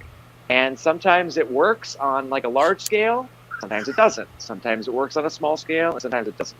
So yeah, I'm excited for people to just get out there and make whatever they can. The more the merrier. You know, it's art. It's for everybody, and everybody should be able to do it in any way they can. And now that it's so accessible, go out and do it. Go for it. I mean, if you're good, you're good. It'll get through. It'll find its way. It'll find an audience. I think I mentioned it because I was hoping it would circle back, and it did, for what Jason was saying about, you know, just because you throw something up and you put on Vimeo, you're a filmmaker. And I don't think that's true, like you don't. But Ryan's point is, it comes down to what you do with whatever you're doing, whether it's on a Red or on your iPhone. It's about the story, and if you're trying to tell a story, if it works, you can tell a phenomenal story in 3 minutes. And you can tell a horrible story in an hour, or an hour and a half, which most of our movies are bad stories that take 90 minutes. But it's all about the story. We saw some amazing shit that the story, it was so much better.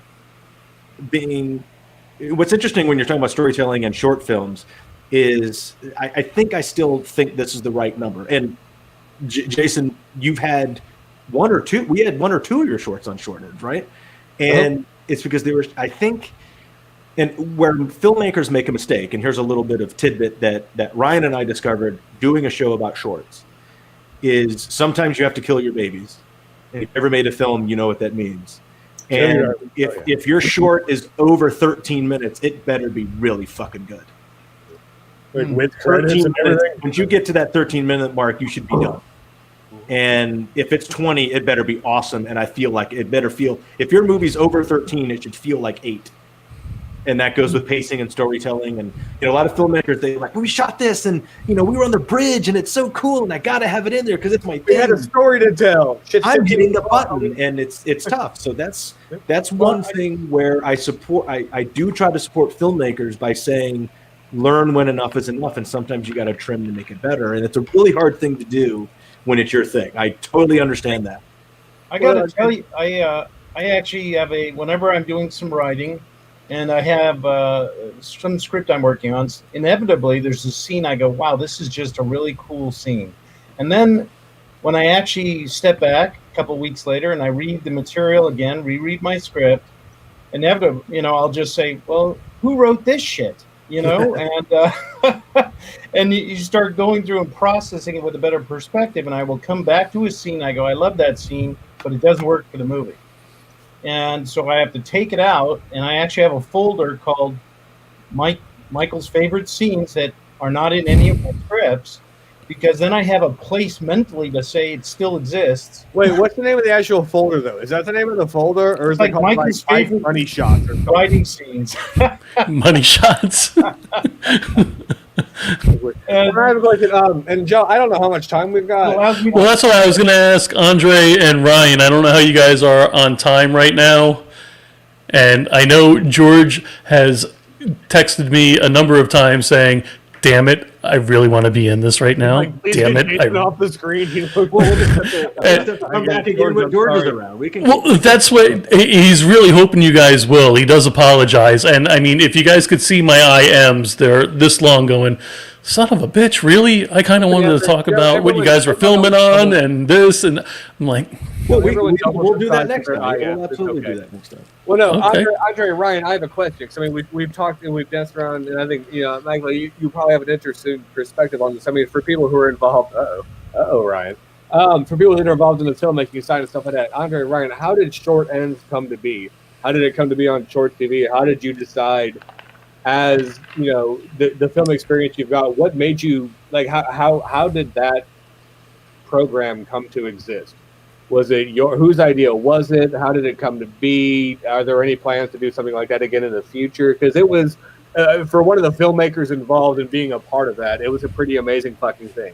To be able to have a show curated, you know, an anthological short film show curated by two, you know, pedigreed professionals such as yourselves, was fucking amazing. So I'm tweeting my mom, like texting my mom. I'm like the guys from Monster Squad are watching my movie and fuck, it's creepy. Like, it was amazing. And for me, like, it was just one of those what the fuck moments that, you know, like, I wanted to call 1987 me and tell him that yes, 7th grade sucks, but it's going to get a whole lot better someday soon. So how did shorthand? What was the impetus? What was the genesis of it? What the fuck? How did it? Why is it a thing? Where did it come from? It came from I was at Fantastic Fest by myself, and I was sitting. I had a drinks lunch pitch meeting with Brendan Schultz, who was at Nerdist and Legendary Digital that year, and I was pitching him like 5 projects, and one was the doc, and the other one was a show that I'd already. I'd been taking around a couple places. It was FCS Ryan, and another concept of something. And I was at Fantastic Fest for the whole week, which was an amazing, festival when it was raucous and awesome. And I liked going to the shorts programming, and I realized that the only time, even with the internet and Vimeo and all that, you can find stuff, but unless you go to a film festival that has a curated shorts block, not the masses don't get to see cool short films. And the original thing was, short films are a showcase for up and coming filmmakers, and they can either, become part of an anthology, they're proof of concepts.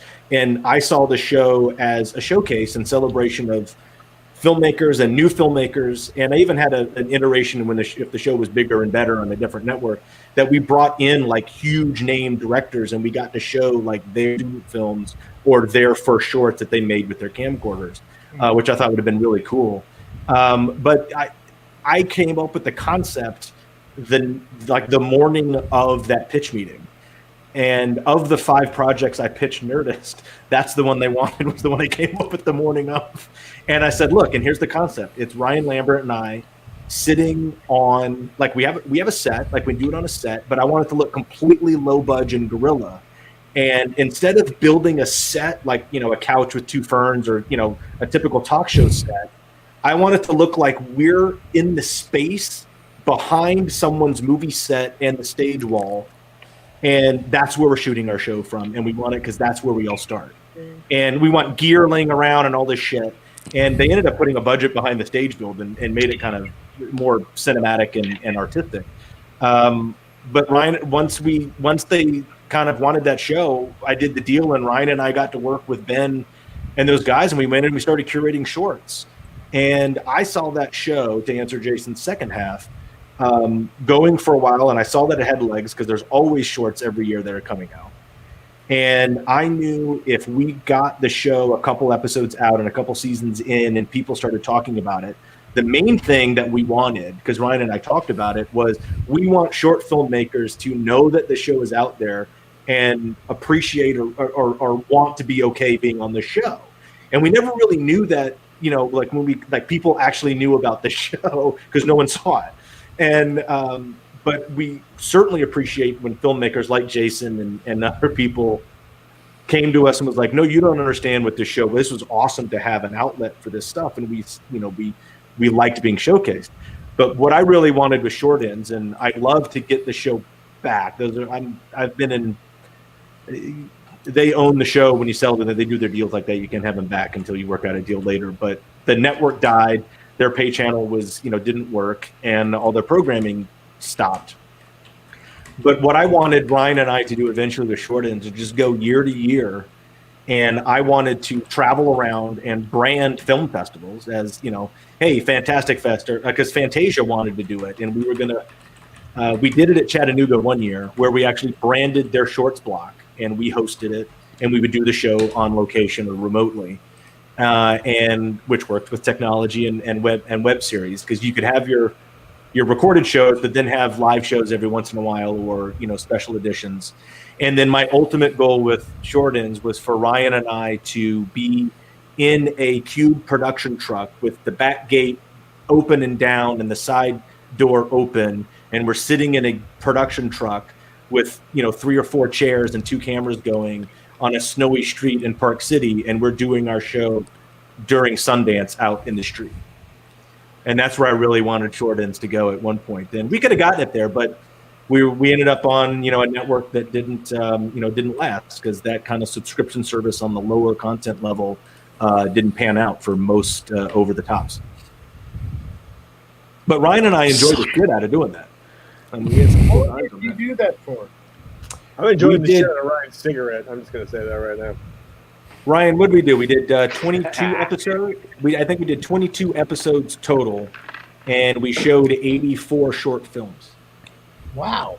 And every episode we interviewed filmmakers in studio that were in town, and I dug it. And look, like with the help of Ben McShane and Ryan and I putting our heads together and coming up with cool ideas, we didn't just like pick stuff. Like we ended up theming the episodes, and so then you're doing your own curation in an episode.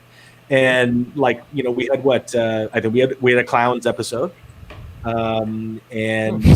which Buterin short was in there. That was sucked. creepy. That was the worst episode.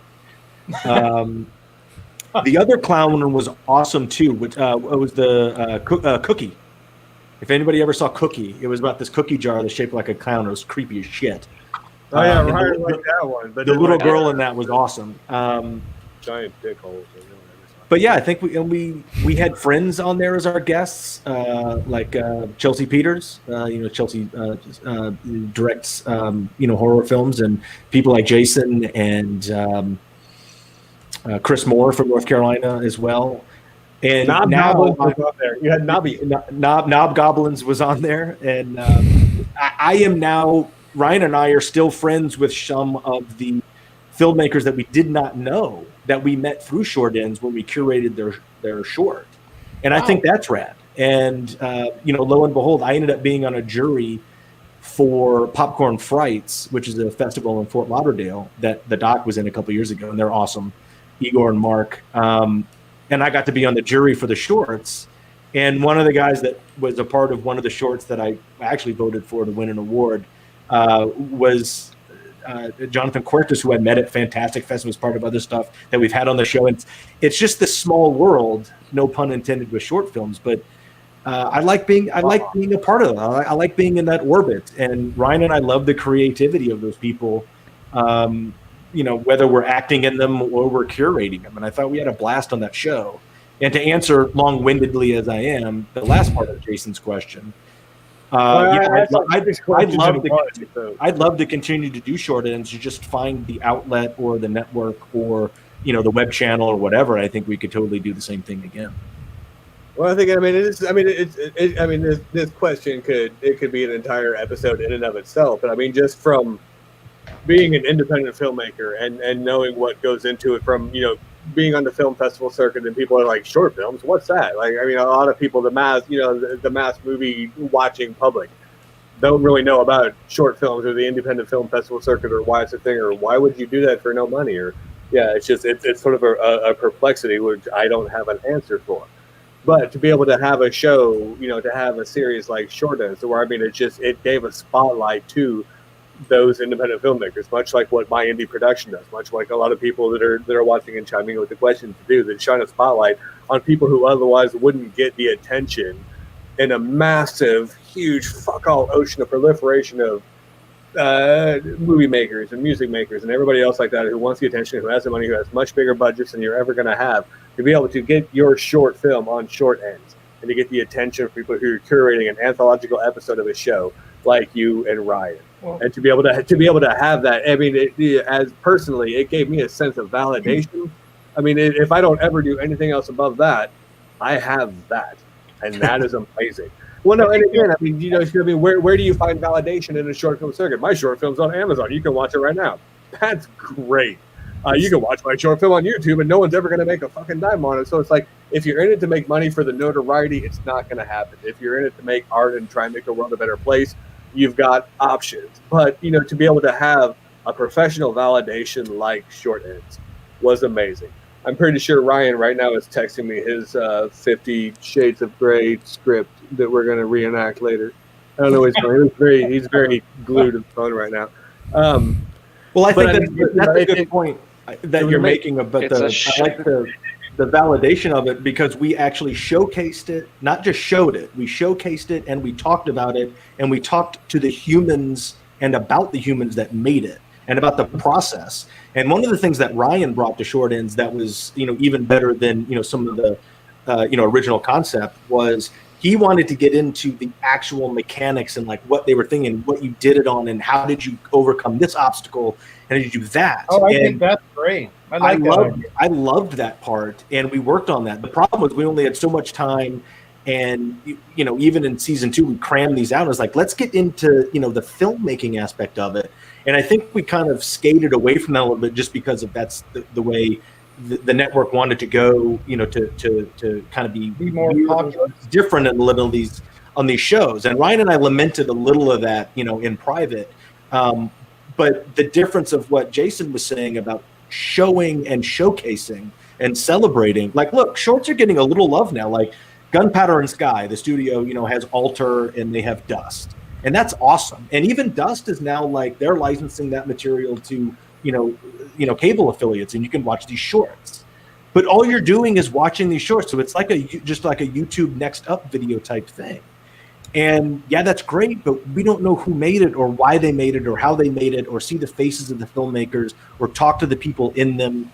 And I think that's what Short Ends was a little bit better than a lot of these other kind of programming with shorts. Because Ryan and I made a point, that's what we really wanted to do, was talk about the filmmakers and the process and getting it and then getting it out and what it's like to do that. So I think we enjoyed it. We enjoyed it. I mean, it was a lot of work.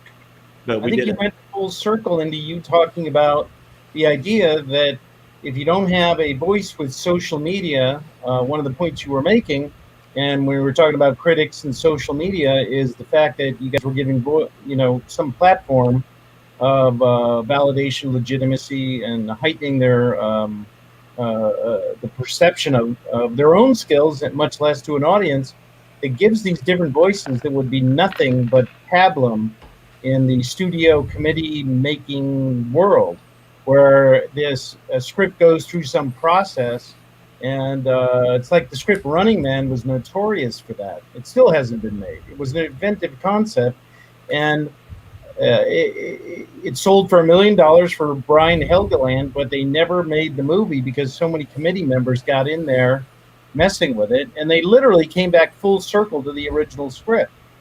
And so I think when you get these voices where you go, God, that's a point of view nobody's ever seen. You guys must have had some revelatory moments there where it must have been exciting to discover that. I think so. I mean, Ryan found, it was really interesting. I would say, we've seen this one thing, yeah. I'd say like what I was going back to before, like watching the production values, whether they were high or low, whether they came up with a concept that was even fucking interesting. It's like, you can't just make a movie. I'm just going to make a movie. I'm just going to do it. It's like, no, you got to like kind of think it through a little bit and make sure. I mean, short films are kind of hard in the sense that you do have to tell a story within a specific amount of time. And it's a little harder to get that to your point across in that time frame. I would even like not to go off the rails or anything, but like I'm sorry. I would say I would look at a film. At home I'd watch like 100 fucking shorts a day, and if it said like 40 minutes, I'm not watching it. That's not a short film. Yeah. Like that's if it said, even if it said 18 minutes, I go, ugh. Like, I'm gonna watch like 5 minutes of this, and if it sucks, I'm out. If you give me a movie that says 8 minutes, I'm like, yeah, what's going on in 8 minutes? Can you tell me the story in 8 minutes? That brings up, I think, an excellent point, and I think coming at it from a film festival programmer's point of view, and this is before the apocalypse, and I don't know if this matters now, but having made a short film, a black and white short film that was 24.55 seconds long, called Between Hell and a Hard Place. Closest thing I'll ever get to an original episode of The Twilight Zone. I love that fucking film. I think it's beautiful. We got rejected from a ton of festivals, 6 of which because of the language, because we had 38 fucks in a 24-minute movie, and they thought the language was offensive. But from a ton of other festivals because the length was too long. 24 minutes. And then the more I started, I started doing shorter short films. I started realizing and started seeing sort of the length and stuff like that. And you started seeing where it's like, it was around the 15-minute length would sort of be accepted. And then it kind of whittled down to 10. And then it's sort of like it was underneath 10 with credits. So you see the general time frame of a short film get shorter and shorter, which I think, and I understand from a programming aspect, because my 24-minute film, 4 other shorts could have been screened during that time. And I get that. I get giving the screen time to as many filmmakers as possible.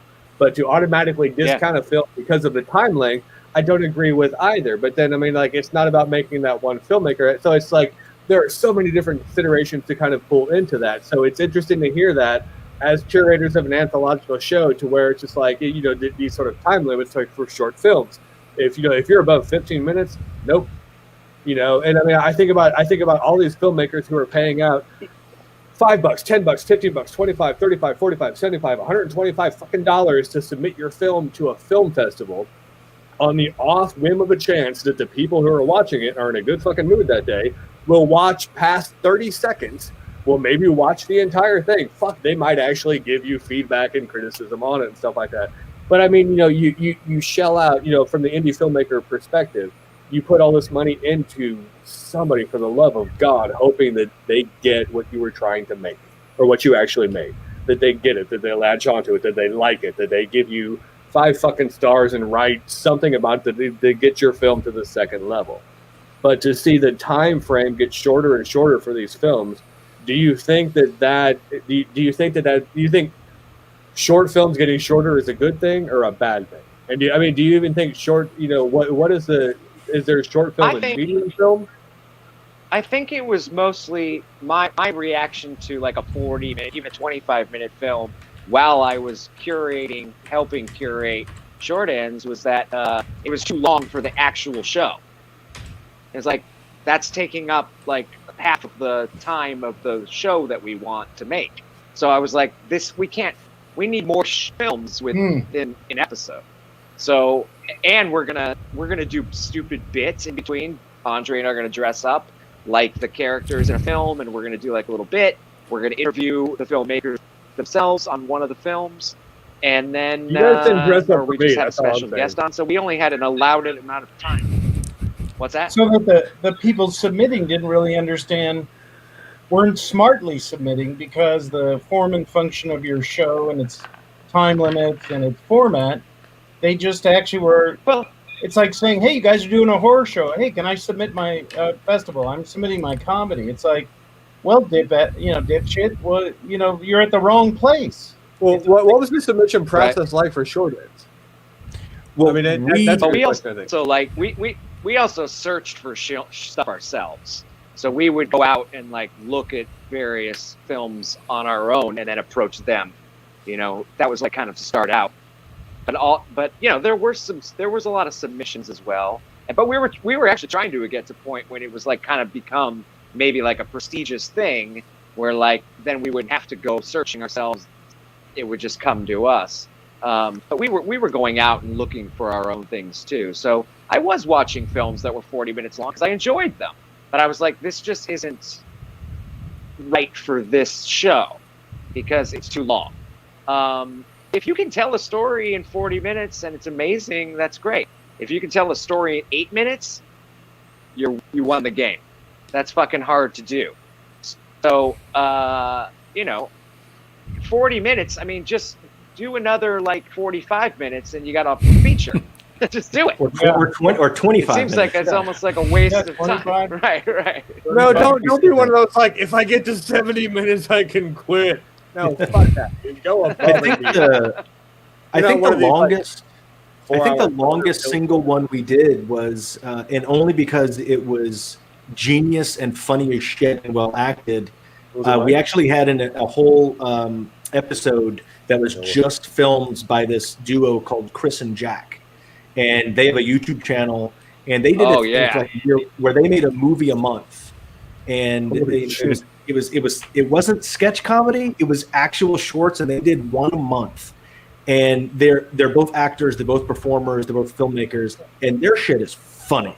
I love Chris and Jack. I am big fans of Chris and Jack, so check them out. And they had one of their longer shorts, I think, was 17 minutes, and it was called Movies in Space.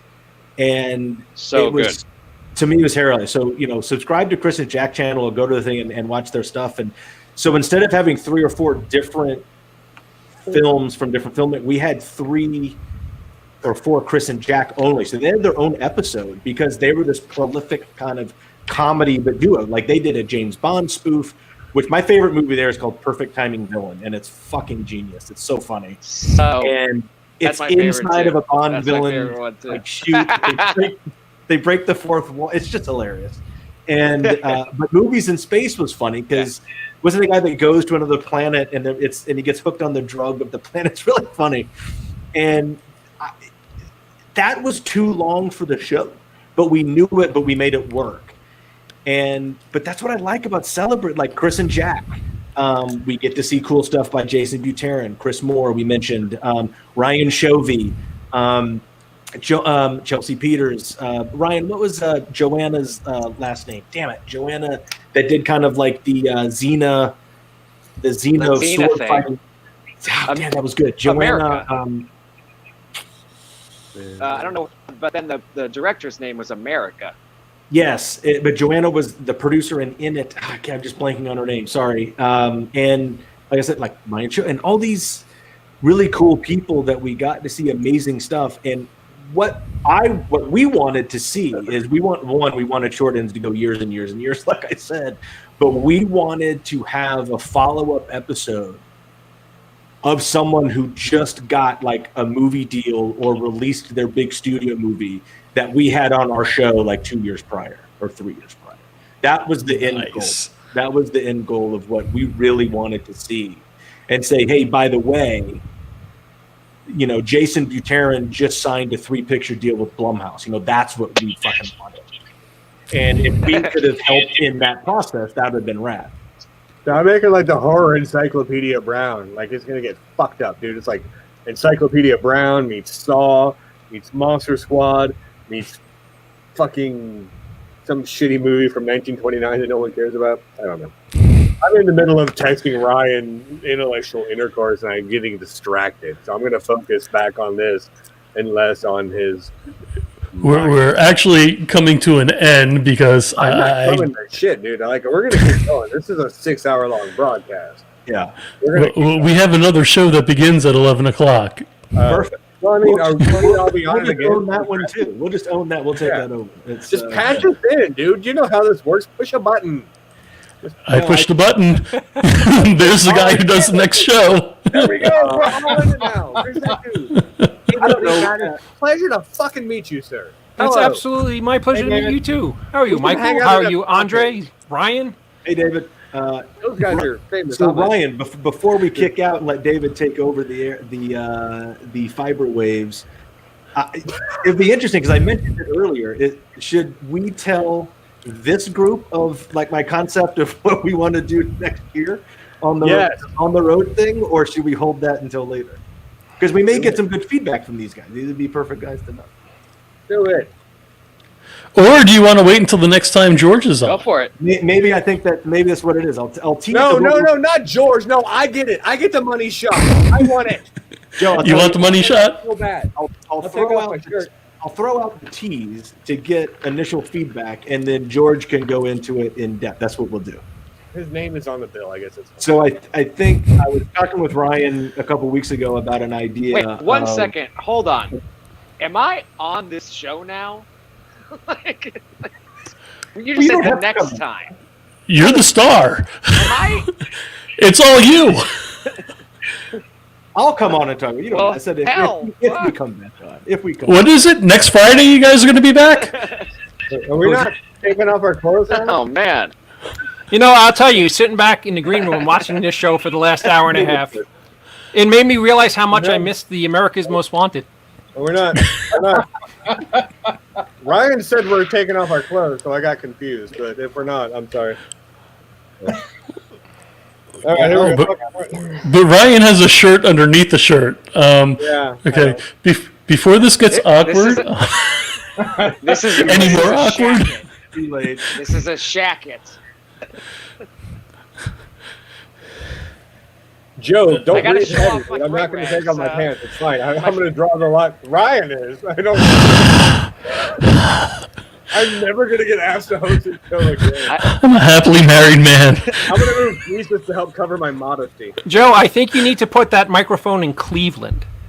Whoa, okay. Is it running still that hot? Yes, Damn. it's blowing people's earphones out, brother. Holy crap, I'm sorry. Better. Much better. Jason, the only problem with that blocking is Hot Pink Jesus looks like your modesty now. It's in a bad spot. No, is it? Is it? I'm half Indian, half Irish, mate. I mean, I think it's in the best spot it could be in. Jason, if Scott Weiland and Alan Rickman had a love child, it would be you. Okay. And that's a compliment because I love Scott Weiland and No, Alan Rickman. that's the nicest thing I've ever heard, dude. Yes. That's amazing. Thank you, sir. I meant that in the most loving, kind possible way. Should we go around the panel and just say if whoever had love child, who would they be? Well, I'm clearly Fozzie Bear and Betty White. And obviously That's what I Andre was is thinking. Chris Pine. Waka waka, motherfucker. Chris Pine, it's just a solo job. It's just Chris Just a Pine. solo job. I was trying to think of the second one, but yeah. Chris Pine and Wilford Brimley, of course. No, wait. I did have oatmeal. The diabetes. Wilford Brimley? What? I did have oatmeal. That's from that was David. Anyway, My David, son's gonna Yes. say on the internet. I got to plug David's show tonight. David's show tonight. He has actor Martin Davis discussing his new film. I'm sorry, Dave, what was it called? Mary. Mary. Yes. Then you have Gwendolyn Cassella, who just played at the... Whisky A Go-Go. She's a part of the Bonnie Brae All Stars, and she rocks pretty badass. So, anybody great. play at the Whisky A Go-Go yet? Jason? Ryan? Come on, man. Get to it. What is it called? What's it No, I called? played The a couple. Whiskey A Go-Go? Yeah, I played a couple of places Have in I- LA. We did a LA Vegas Oh, thing. And Yeah, I play the whiskey. I play the whiskey a bunch. Oh, cool. Sweet. All the time. Yeah. yeah, I mean, I played the Troubadour. I It's played not- the whiskey a lot, but the Apocalypse, and then I made everything else. I said up. So I haven't done much of that lately. Thank you for getting dressed. I'm never. I know. I tarted myself up for you, for your Victorian sensibilities, Joe Ridgely. Hey, So do I get my own show on this channel or what? Did I? absolutely. Sweet. You, Andre, and Ryan. Boom, done. No, we got a thing now. But anyway, we're gonna have to wrap it up. And Michael's looking for a stone to crawl under right now after Jason took his shirt off. Because you're doing that. Just go with the flow. Don't say that either, Michael. Phrasing, because Joe's making this face and you're talking about flows and it's not. I'm Italian. I use my hands. What No, the I hell? get that, but don't do this. Use both hands and go perpendicular. Well, I was. The camera angle's just off. I'm getting it fired. Never mind. Why did you log me in? What is happening again? So we can all thank George for this. Thank you, George. Thank you, George. Thank you. Sorry, AT&T.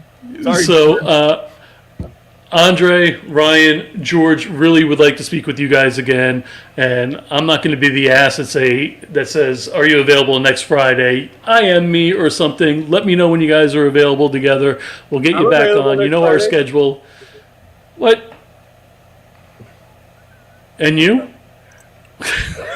Sounds good. You know we're on Friday nights at 9 p.m. Eastern. We're going to do what we normally do now, and we are going to start with Mr. Andre, the socials and everything else. Where can they find you?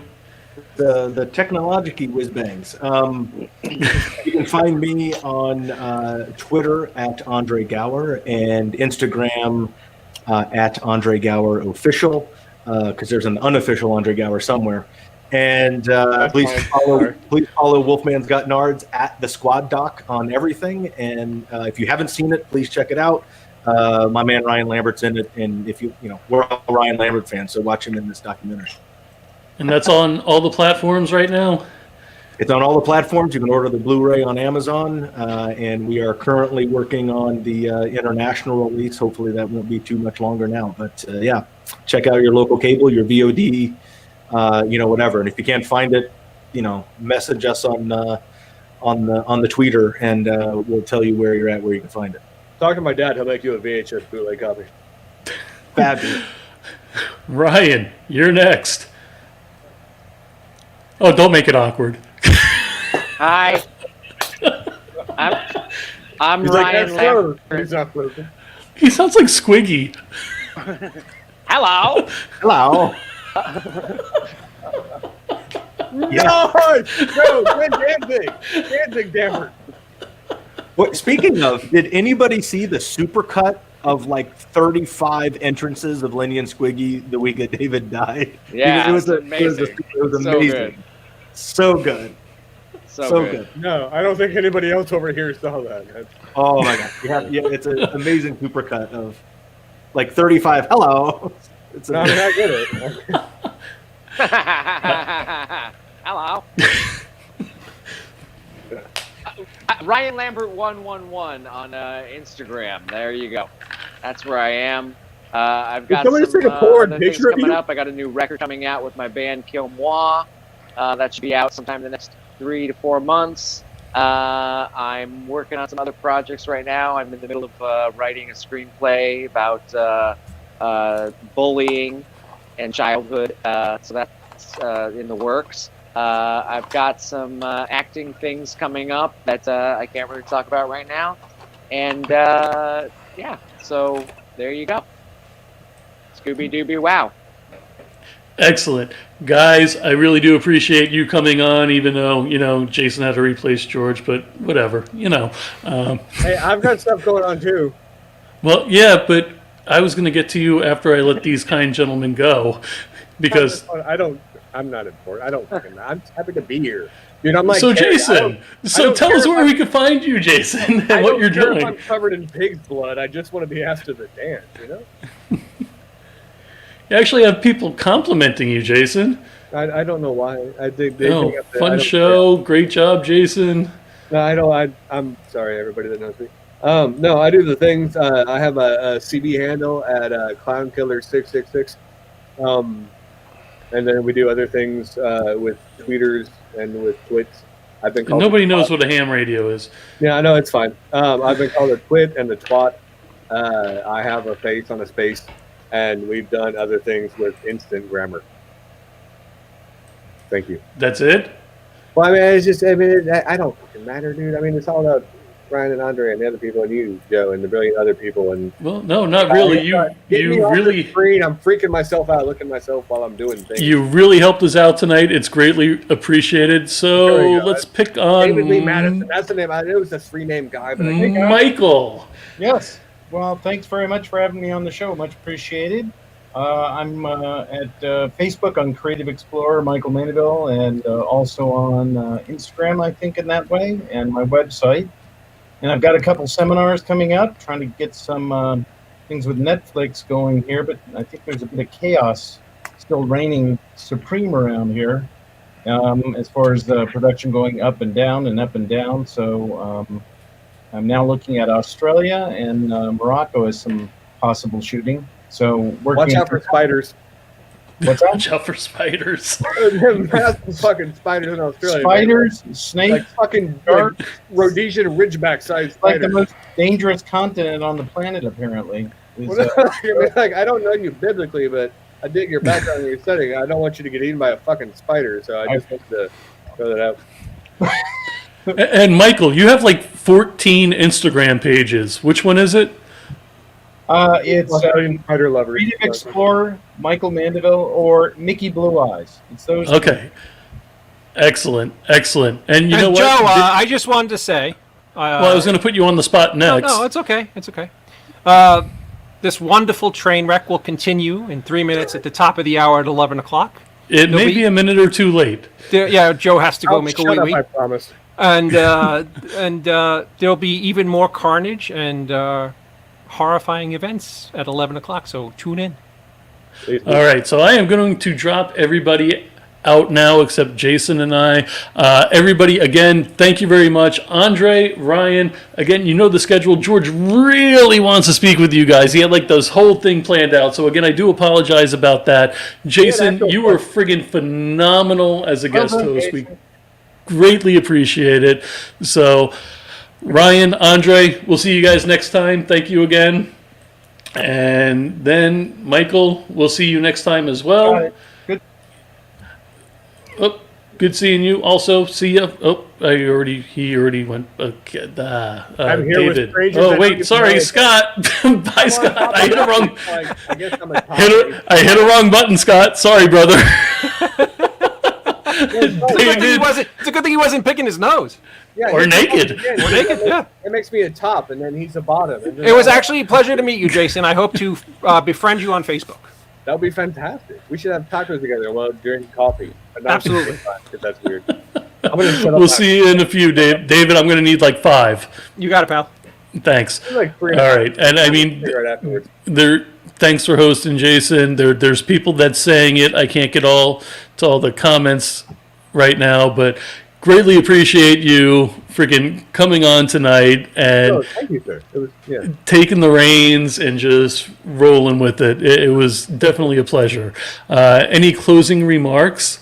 It was a pleasure to be had by you all.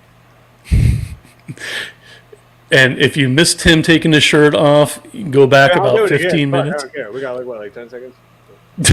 If I just like one nip, no nip. Hey, you're probably no nips for closing credits. I'm sorry, folks. No nips for closing credits. Tune into my new show coming on the Romero Picture Indie Brigade. We will never give this wanker a moment of time ever again.com. Oh no, it's definitely happening. Definitely happening. I can almost guarantee it. But again, thank you, and we will catch you next time. Bye, everybody. All right, nobody wants to see this mug, so what I am going to do is put on the closing credit. I am going to hit the head, and then we're going to have David Lee Madison show.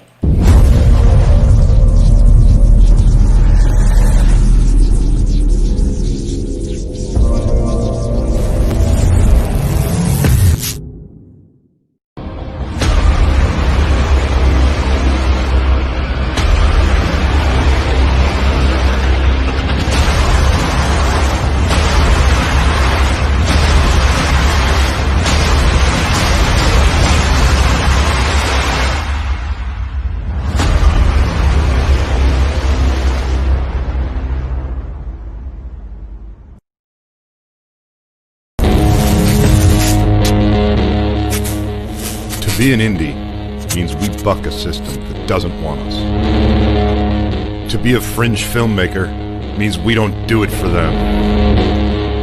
We do it for ourselves. To be an outlaw on the fringe means we'll die before we fail. Be an outlaw.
You caught me mid-chew.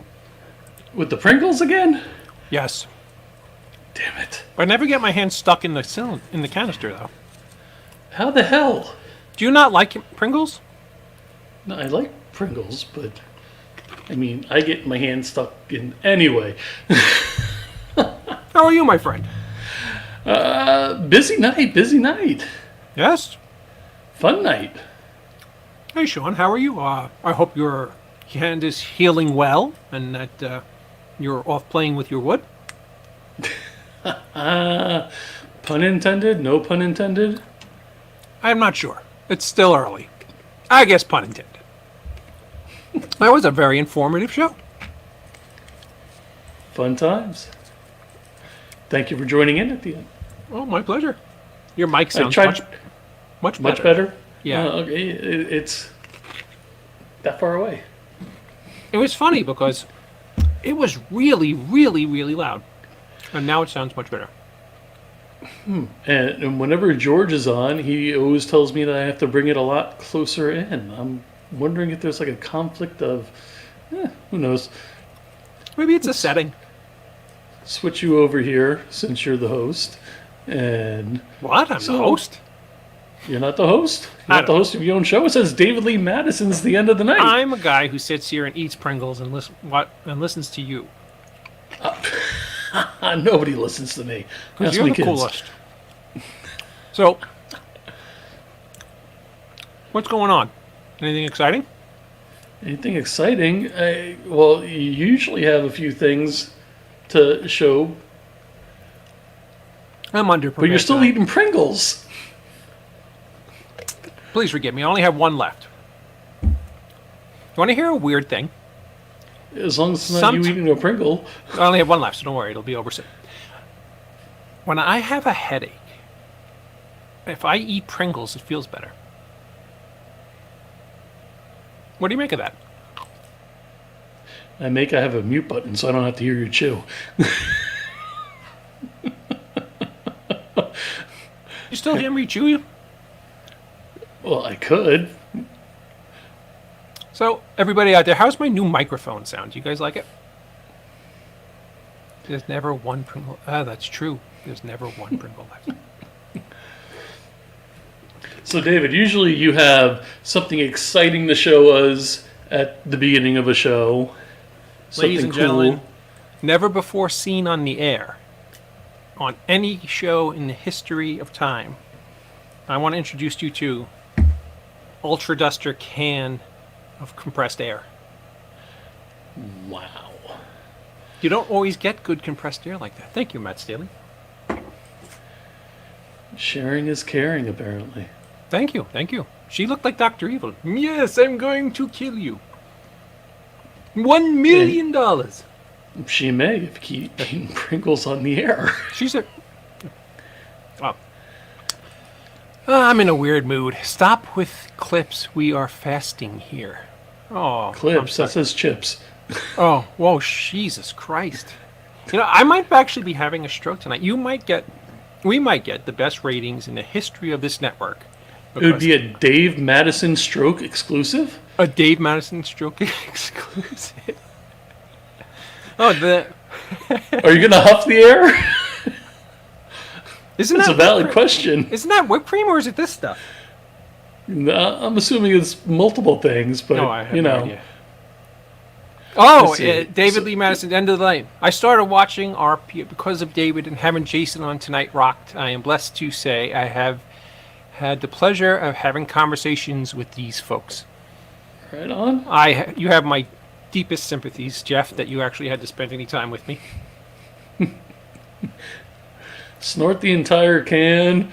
I'm living vicariously through you. Keep eating. Sadly, there are no Pringles left. Dave Madison's End of the Life. Worst Pornhub channel ever. Imagine, it's kind of like that Daffy Duck where he wanted to top Bugs Bunny and he made himself explode. Do you remember that? I do. Gets rid of your headache because of the salt. You're dehydrated. Well, thank you, my friend.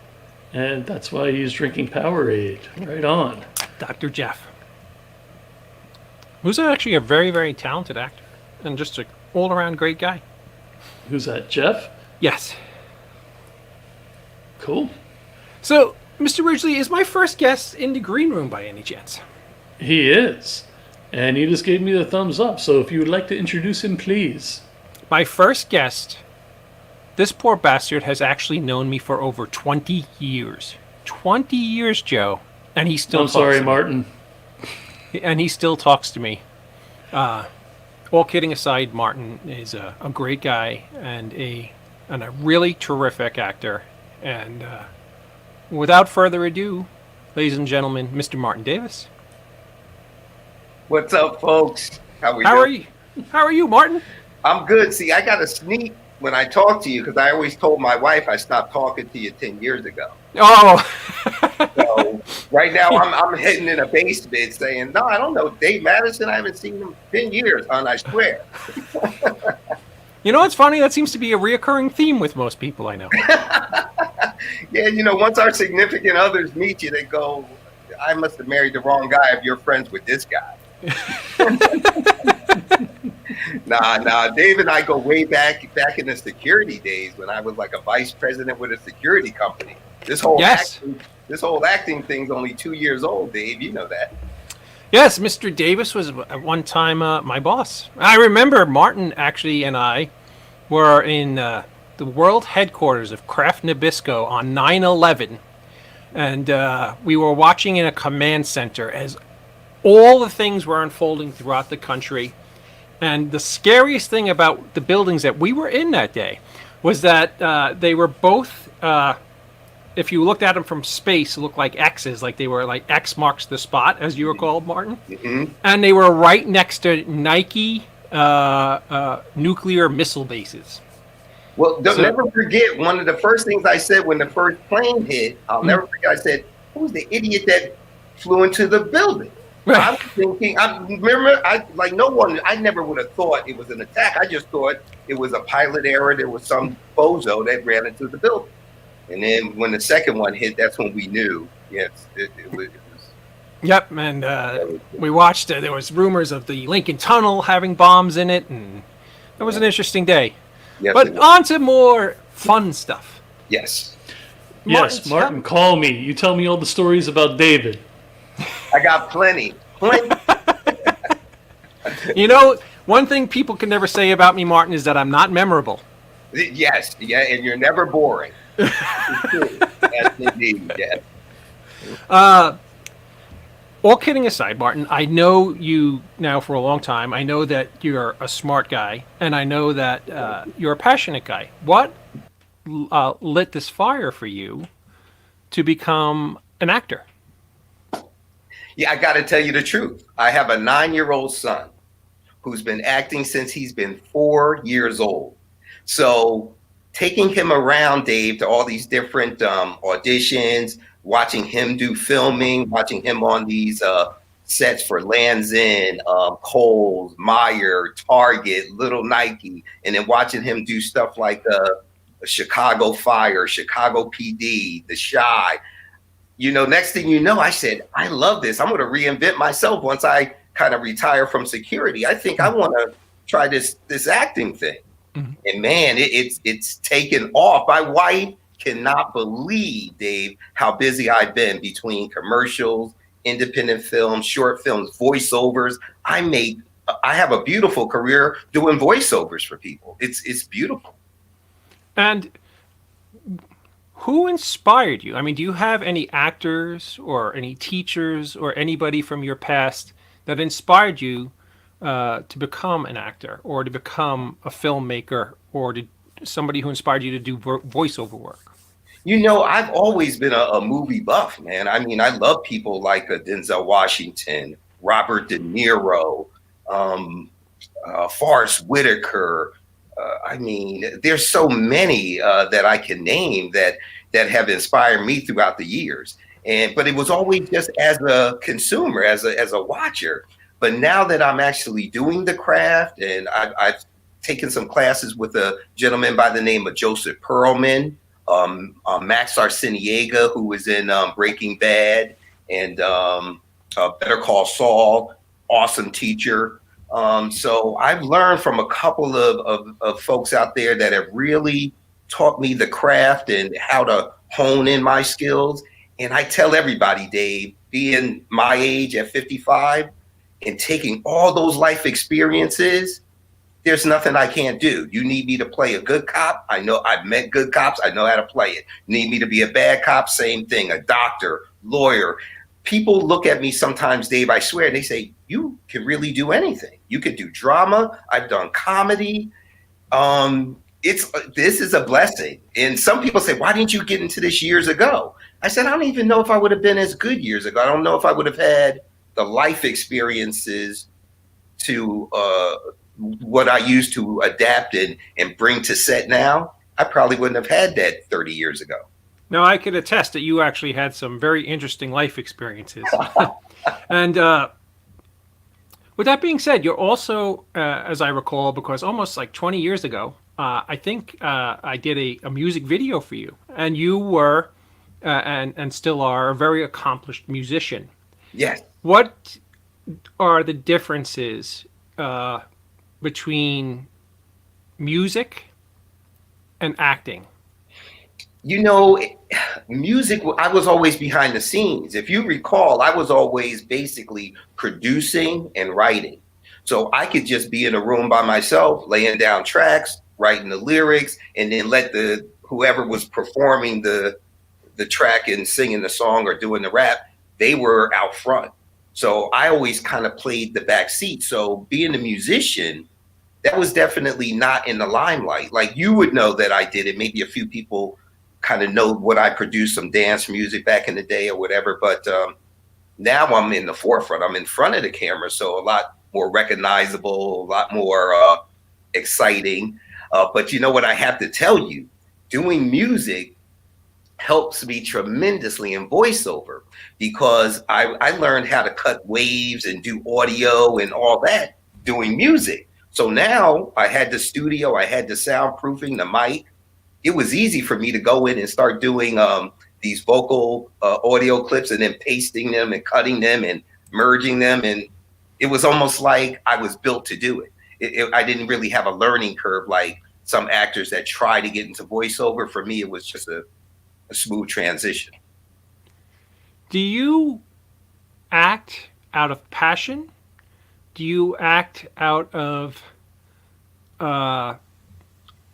wanting to be noticed? Or there's a billion reasons why people choose to be actors. Do you know deep down inside what makes Martin Davis want to be an actor? I love being on set.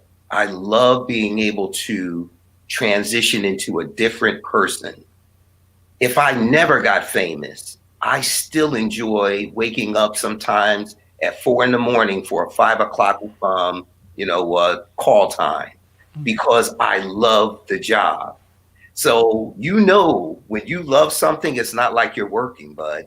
So it really isn't. It's like, this is what you live to do. So whenever I'm on set, it wasn't like, I guess doing 30 years in security after, that 20th year, it's a grind. You go to work, you do what you got to do, but you're not loving it anymore. The zest, the passion, like you were saying, that's gone. But now, man, I'm reinvented. It's almost like I'm 25 again with a whole new life, a whole new set of experiences. And I'm telling you, if I could live to 100 and do this now for the next, 40 years, I'd be a happy man. It is so awesome to see somebody who's doing this for the right reason. You're doing it because you're passionate about it, and because you have stories that you either want to perform or stories that you want to tell. I've seen some of your performances, Martin, and not because we've been friends forever, because you know me, I don't blow smoke up anybody's ass. Oh yeah, that probably has been to my detriment a few times. Yeah, you're a very truthful person. But you are an extremely talented actor. You have a range of depth, and I can't wait to see what you bring in future roles and the diversity in range of characters that you can play. Tell us a little bit. I seen recently a trailer for one of your upcoming films, a film called Mary. And it looks like a film, it looks like a great film. It does not by any stretch of the imagination look like a low-budget indie film. It actually looks like a film with real teeth, and it looks like a gripping film. It looks like it deals with COVID-19 and the way it is affecting people. Tell us a little bit about how you got that role in that movie, and B, tell us a little bit about the movie. All right. Well, first, let me tell you how I got it. Funny story. My son and I, again, they really called for my son to come out to audition for the role of the kid of Mary, who's a nurse.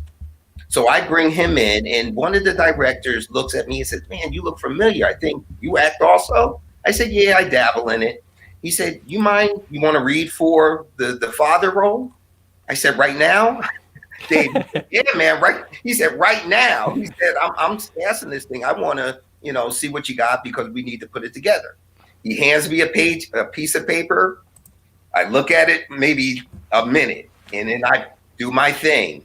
And the guy is like, "I think you're going to hear from me." And I'm telling you, the very next day, he said, "You're the guy." And I mean, there was other people, other guys that were auditioning for that role that I'm sure had the script way before and were practiced and well rehearsed.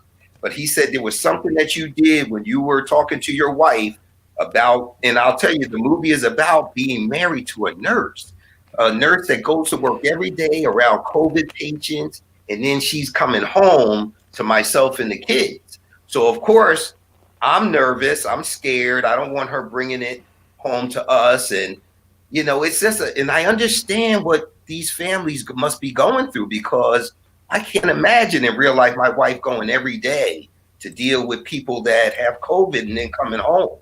And that was the dynamic of the movie. And the writer, man, this guy, Romero Katakaran, and a guy in the cinema photographer, Nuri. I'm telling you, Dave, you said that it doesn't look like a low budget or a small budget. It was a small crew, small budget. But these guys, when I saw the end product, I've never seen something so professionally done with such a small crew of people and such a small budget. You would never know. You would never know by looking at the final product. And it's on Vimeo right now. You can see it. Oh, it's out already. Yes. I would suggest everybody who's watching take a moment and go on Vimeo on demand. It's on Vimeo on demand. Yes, on demand. Go on Vimeo on demand and check out this movie called Mary. It's riveting. It's timely. Martin's performance is outstanding, and it's just a really cool flick. Tell me a little bit about some of the shorts you worked on. Tell me a little bit about The Dragonfly. Oh, The Dragonfly. That's a gentleman by the name of Bryce Gilman. He's the director and writer of that. And this gentleman is an interesting gentleman. He's got a whole world of like this superhero alternative universe that he is bringing to film. And I play a guy by the name of Hank Bailey, who's like this top agent for I want to call it the Dragonflies. Yeah, those are like the top secret agents that kind of report to me. But he's got a whole story, man. He's a deep cat. He's a young guy. But most of the people because of Dave, I mean, I'm the oldest one normally in the room. So most of the people I'm working with are some very young people at a Columbia College, DePage, Northwestern. But when I say the talent coming out of these young people, watch out, Dave. Some of these people, they're the real deal. And I tell my wife all the time, I said, one of these young people are going to be the next Spielberg, Ron Howard, Ava DuVernay. I'm telling you, because what they're able to do now at like 21, 22, 23, I can't imagine, 10 years from now what they're going to be doing. I can't. It's amazing. No, absolutely. And as an actor, I'm sorry, I'm all over the place. I'm just really interested because bro, this is how how we do. Oh, absolutely. And as you know, I have a true, deep, rich respect for you as a human being and as a friend. I mean, you've been out to my house on several occasions. This is where we go back a long way. So I'm actually trying to divulge deeper into you because I want to. Your talent is really it piqued my interest and brought attention to yourself because you're really, really good at what you do. I'm more of a behind the camera guy. I just did my first film, Wits End, where I'm in front of the camera. But as a director, if I were to direct you, what do you look for from a director as an actor? Wow. I want them to let me do me. Mm-hmm. Because if you let me do me, you're gonna find that, like you said, I have depth. I have this life experiences that most of the younger directors and writers don't have. So what they've learned, most of them, Dave, they'll give me the script and then they'll say, do what you do, because they know I'm going to add a little here, a little there. I make it so believable. Some of them have actually asked me, can you work out some of this scene for this person? Because it's not really believable, like the way they're doing it right now. Can you? And I never take it. I don't take any of their credit for writing, but maybe I should. But, but I'm literally wanting you to let me know what you're looking for. Let me have the luxury and the independence to do me. Mm-hmm. This is funny because as an older guy, when I'm auditioning, like the young people, I see them audition, they stick to the book and they're going nowhere. Me, fuck yeah, either love me or hate me. Mm-hmm. When I walk into a room, you know what? Because Dave, I'm eating. I've made my money. I'm cool. Mm-hmm. So it's not life or death for me. So when I go in with a script, I make these choices that the casting directors go, I never even thought about that. Do that one more time. Like I'll bring something to a role that the writer himself, Dave, didn't imagine. He was like, okay, now we're going to, and man, you can see their juices flowing just because of a choice I made with a character that they didn't even think about.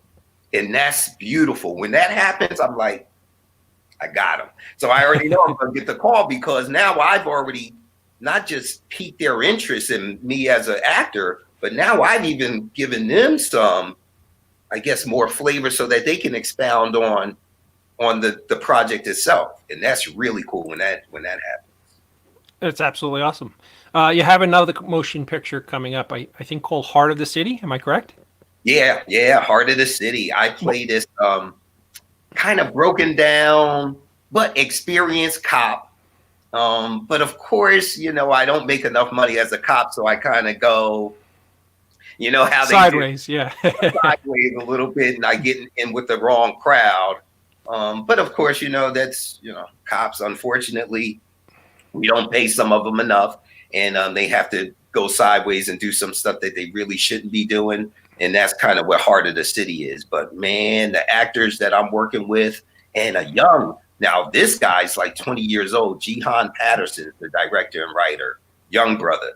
But man, he's another one that I see a lot in because his script, because I don't just do it. Now I'm at a level, Dave, where I could actually read a script and say, nah, I'm not with that. Or nah, that's, now I understand what's reading a script and understanding, is this a role you really want to do or not do? Because you got to figure when you're starting, you kind of just, you take whatever you could get to get the experience. No, absolutely.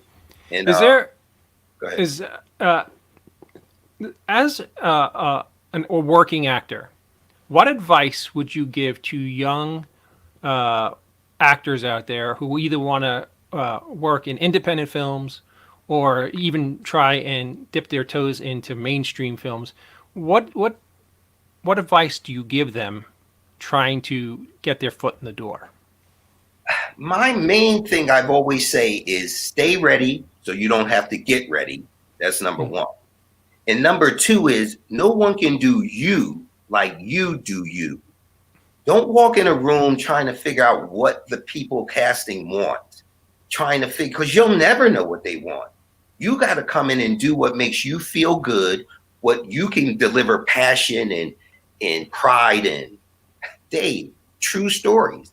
I've gone in a room and what they call book the room because a director has told me, you know what? I don't see you as that doctor, but I see you as the college professor. So I came in for one role. Next thing you know, I'm leaving because they like me. They like what I'm doing. They like my personality. They like my energy. They like the fact that I'm comfortable. I'm not nervous and jerky. I'm not, I'm just, hey, how's everybody doing? What's up? How we doing? Because I'm like, whatever, man. Like, and I want to tell young people, casting directors, they can sense that fear. They can sense that nervousness. They can sense when you're not being genuine. You know what I mean? Like, just fronting for them. Like, just be you. Be calm. Be you. Talk. They're just they want you to succeed. As a director, you want the person that's coming in to see you to be great. Made your job easy. No, absolutely. That's what. Can I ask a question? Yeah, please. So Martin, voice acting versus acting in front of a camera. How do you feel about what's your favorite and why? I'm sorry. It's a cookie cutter question, but people want to know, especially with somebody that is new to the actual experience. What I want to tell you, Joe, to me, it's the same exact thing. If I'm doing, and this is why people, if you watch me in the booth doing like a cartoon character or a superhero, I'm acting as though like a camera's on me. You know what I mean? Take that hill, march right now. He's coming. Like, and my wife is like, but you don't have to do all that, but you do. If you really want to give a good performance here, you have to be in it emotionally. The one thing I learned about voiceover that's a little different from acting, though, I don't get a chance to play with the commercials. Boom. Dave, they wanted just the way they wrote it, the lawyers, that. You can't play.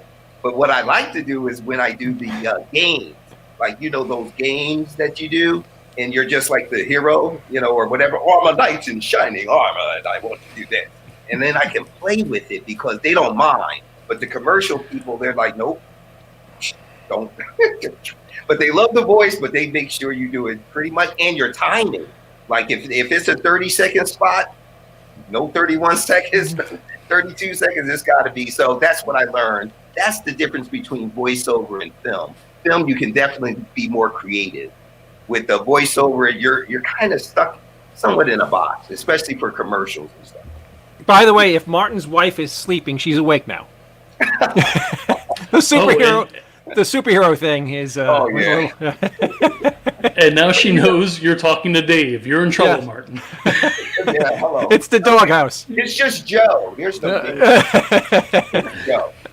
No, but sometimes it gets really loud. I did something the other day for a guy. He's a director, and he wanted me to do times 10. And he gave me this Goku thing from Dragon Ball Z or whatever the fuck it was. Oops, dude.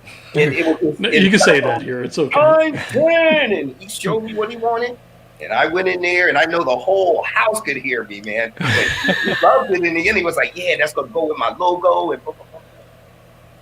Yeah. Martin, I would like to introduce you to a friend of mine who's on this show every week. He's Joe is my co-host, and we call him Uncle Scott on the show. Uncle Scott Schiaffo is a beloved character actor who was in Clerks and Vulgar and my film Wits End. He has an amazing career, and he's actually one of my closest friends. So I actually wanted to introduce him to you. Joe, is Scott around? He is one of my favorite people in the world, Mr. Scott Schiaffo. Ladies and gentlemen. Hey, Mr. Schiaffo. What's up? Scott. Hello, Martin. Scott, I actually wanted to introduce you to this cat because Martin Scott has been probably one of my closest friends now for 10 years now, and Scott Martin here is a friend of mine dating back to I think possibly the 90s. Yeah. So I wanted to introduce you to him because A, he's a great actor, and B, he's a great guy. And two great actors should actually know each other. So Scott Schiaffo, Martin Davis. It's a pleasure meeting you, bruh. Pleasure meeting you, Martin. I'm really enjoying hearing your enthusiasm, man. That's priceless. That's what I call love in life, man. And that's kind of the vibe I have. I'm blessed. I'm not mad at nobody, so we say in the hood. I'm not mad at nobody. They mad at you, yeah. No, the coming into the room and bringing a super positive, open vibe is so important. So important. There's a lot of younger cats think you got to be moody and maybe a little method and weird, but that's hard to work with. Nobody wants that. Right. And got people when you're auditioning, they're thinking, can I work with this guy 8 to 12 hours?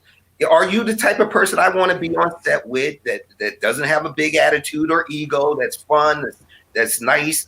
They tell you that. That's what they look for. And that's going to be on time and responsible. That's all part of the gig.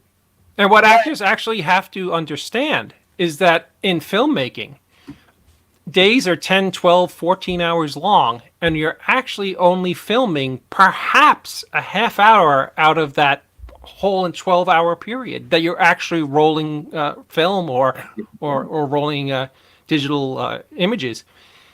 It's all setup time, and usually you're sitting together with a group of people in holding. In holding, sometimes in tight quarters, or if you're filming in a weird location, you know, being a human being about it and being funny or kind or being smart or these things actually work in your benefit when you want to be an actor, especially on independent films. And if you have more skills than just being an actor, also works on the independent film circuit. Like if you know how to do special effects makeup, or if you know how to anything that you bring, any tool that's in your toolbox when you're going to a film shoot is only going to benefit you in the long run.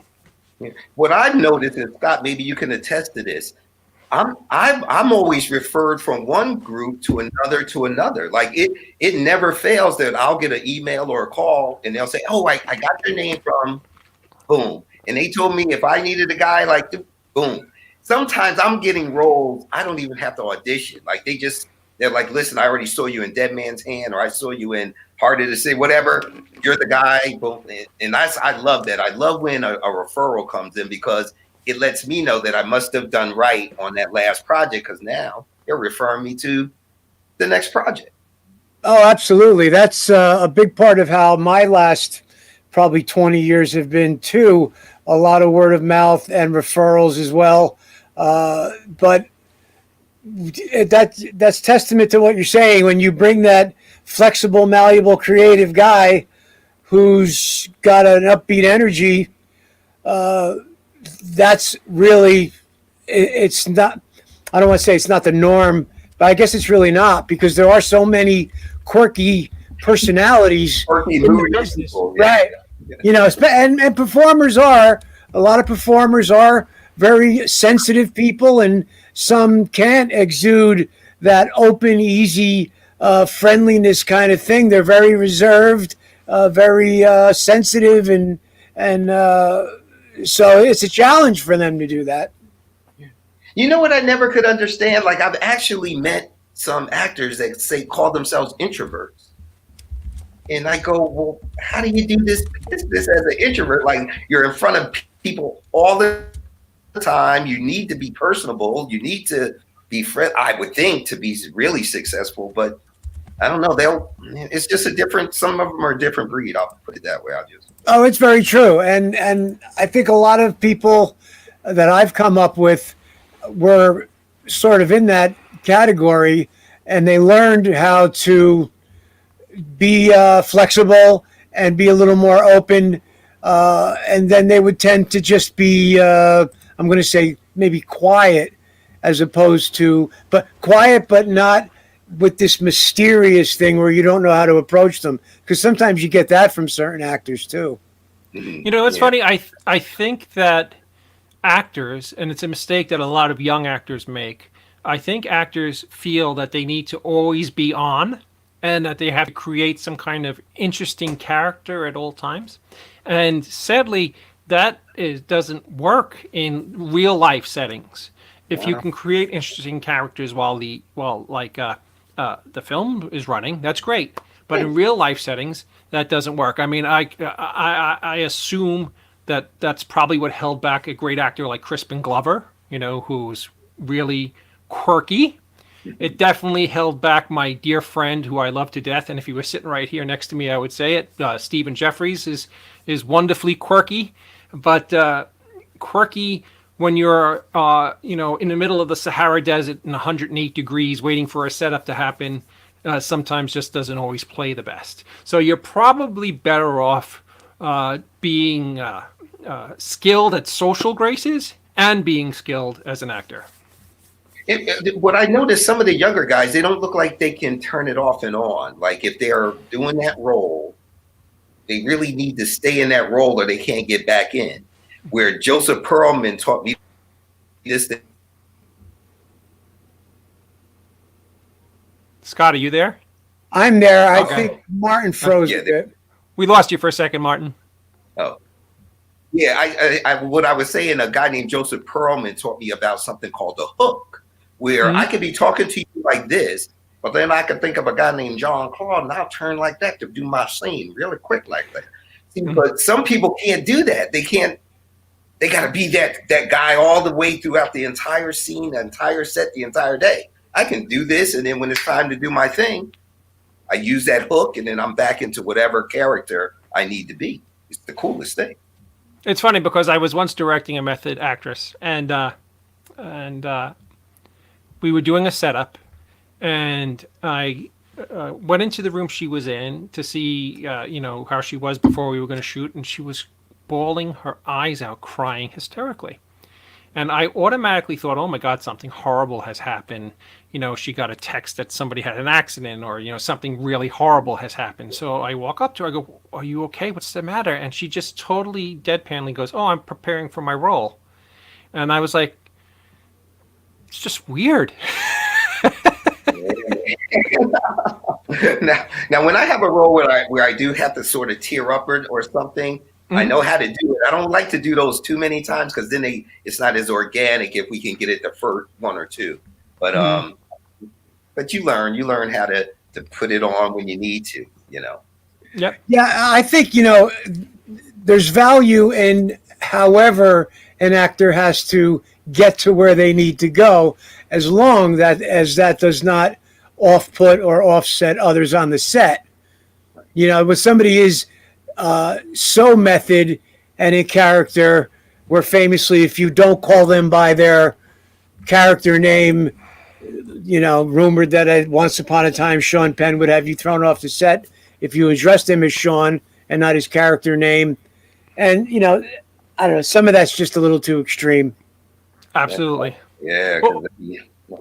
Well, with that being said, Martin, thank you so much for joining us tonight. Thank you for being a dear friend of mine. Thank you for always having my back in the past. And always will, buddy. Always. Absolutely. And I actually dream of the day where we get to work on a film together. I told you. Just let me know, man. I'm there. All right. Martin, can you tell our fans where they can find you on social media? On social media, on Instagram, it's mdavis7000. That's mdavis7000. And on Facebook, just look for Martin Davis. I'm usually one of the first people that'll pop up. Absolutely. And if there are filmmakers, and I know tons and tons of filmmakers watch this show, reach out to Martin with roles. He's a great actor, a great guy, and would be a great asset to any film. Again, Martin, much love to you, brother, and I'll talk to you soon. Same thing, buddy. Take care. Take care. One love. Yep. So, Mr. Schiaffo. Yes. I wanted to bring you on a little bit early, of course, to meet my dear friend Martin. But I also wanted to bring you on early because our next guest tonight is a hard-ass rock and roller. And I thought that you would be the perfect person to help me interview this young lady because, I was watching her concert from Whisky A Go-Go on live on Facebook. And, man, she literally and her band kicks ass. Without further ado, my next guest is Gwendolyn Cassella and the lead singer of the Bonnie Brae Band. Oh, I need to be in on this because I saw the rendition of Ace of Spades and I was, yeah. Ladies and gentlemen, she kicks ass. Make sure you check out her music. Bonnie, how are you tonight? Hey. And I'm sorry I called you Bonnie. I just always look at the first name underneath a picture. I apologize. It's okay. That's going to become my handle. Nice to meet you guys. How are Nice you? meeting you. Excellent. So, Gwen, tell me a little bit about what music influenced you along the way, and what made you become a rock star. You're too kind. No, you absolutely are. I mean, it's people throw that term around, but you are a rock star. You don't have to have millions of people in a stadium, and you don't have to have sold 10 million records to be a rock star. You either are a rock star or you're not. And I watched your performance, and I listened to your voice, and you, Gwendolyn, are a rock star. Thank you. Humbled. Music that has influenced me is literally probably Joni Mitchell was one of the first singers that I really was inspired by and listened to early on. Growing up, I listened to a lot of, believe it or not, bluegrass, and then it became punk rock. And I was like probably when I was 9 to 13, I was on the underground punk scene in Los Angeles, like The Mask, the Starwood, Al's Bar. My stepdad was very prevalent in that scene. And then it was Prince and Rick James and, so my musical tastes are like crazy wide. I mean, literally everything. And I don't know, music has always just been really the only thing that makes any sense to me in the world. I can relate to that. Yeah. It's when I feel the most alive. I've always written, and it's the only thing, like if I could choose what I did 24/7, it'd be music all the time. Are you familiar with the rock star Beth Hart? Oh, fuck yeah. Oops. Oh, absolutely fine.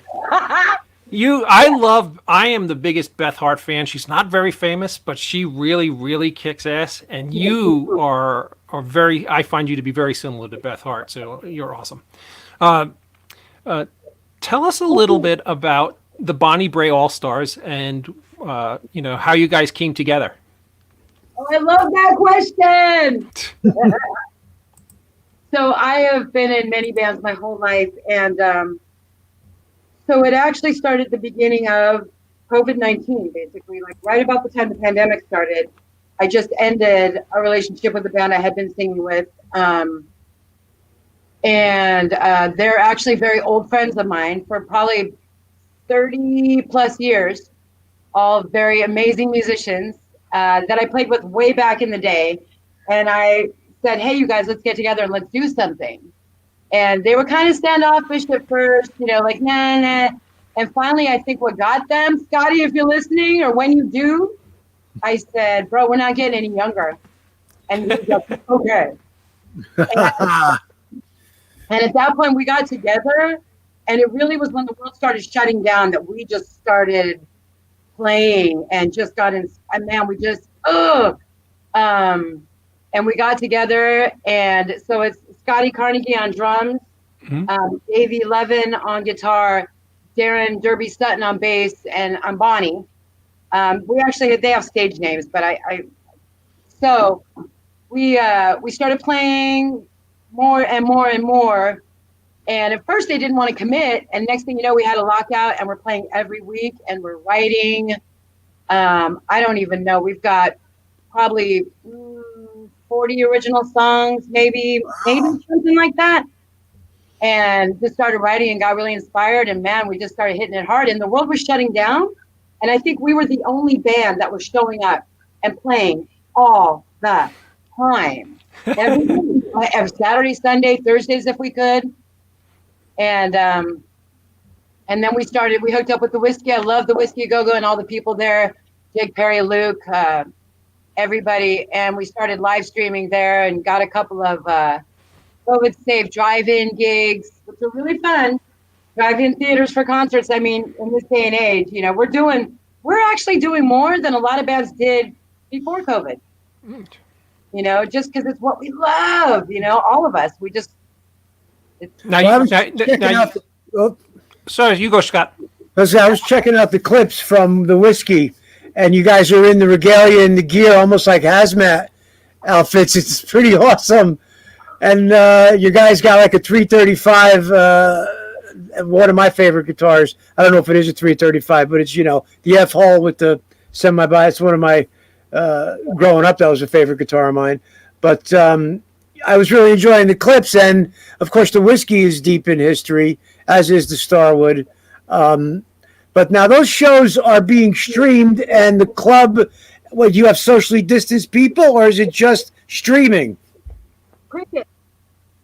Yeah, that's got to be bizarre a little bit, though, right? It's very bizarre. But it's such as life today, right? I mean, Yeah. fuck is happening. Am I allowed to say fuck? Yes. Or is that my last one? Okay. No, you just got me canceled. Good bleeping. Yeah. I've never done this. Oh, well, you seem like a natural. So you guys have 40 songs that you guys have written. Something like that. Is there any plans on going into the studio and recording a record? Absolutely. We've only done a demo so far, but we're actually planning to record probably in the next couple of weeks. We're going to start laying it down. Yeah. Sweet. Well, tell us a little bit about what type of music we could look forward to on this record. I wish my boys were here, man. They're really something. What do they say, Scotty? Where are you? Can I phone a friend? Yeah, you can phone in if you get the help with an answer. We're like a cross between Bad Brains and Miles Davis. I don't know. It's really hard to say. Like, I don't even know what kind of band we are. I could definitely say that from what I heard and got to see. It is very eclectic mix of things. I heard funk. I heard punk. You know, I heard straight ahead rock. There's a lot in there. Exactly. Thank you. Yeah, I love that you see that. I can't say what kind of band. So I would say, you know, there's some heavy blues with some punk rock, some funk. It's funny. I heard a little Reverend Horton Heat in your sound. Does anybody ever tell you that before? No. Okay. No, nobody knows what to say about us. That's usually a good sign, though. If they can't immediately put you in a bag, then that's usually very good. So tell us, do you have any upcoming gigs that are going to be streamed live on social media? We do. Let me check it out. We actually are back at the Whiskey. We kind of are proud as kind of like the house band of Whiskey streaming. We've done most of their streams. Sorry, I have to look. I want to say it's February 21st, if that's a Sunday.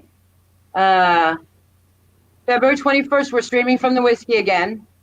And we are playing on April 10th. We're doing a drive-in theater in Oxnard, California. The Canyon Club has a couple of drive-ins, and we are doing a live show there, actually, where people can actually come.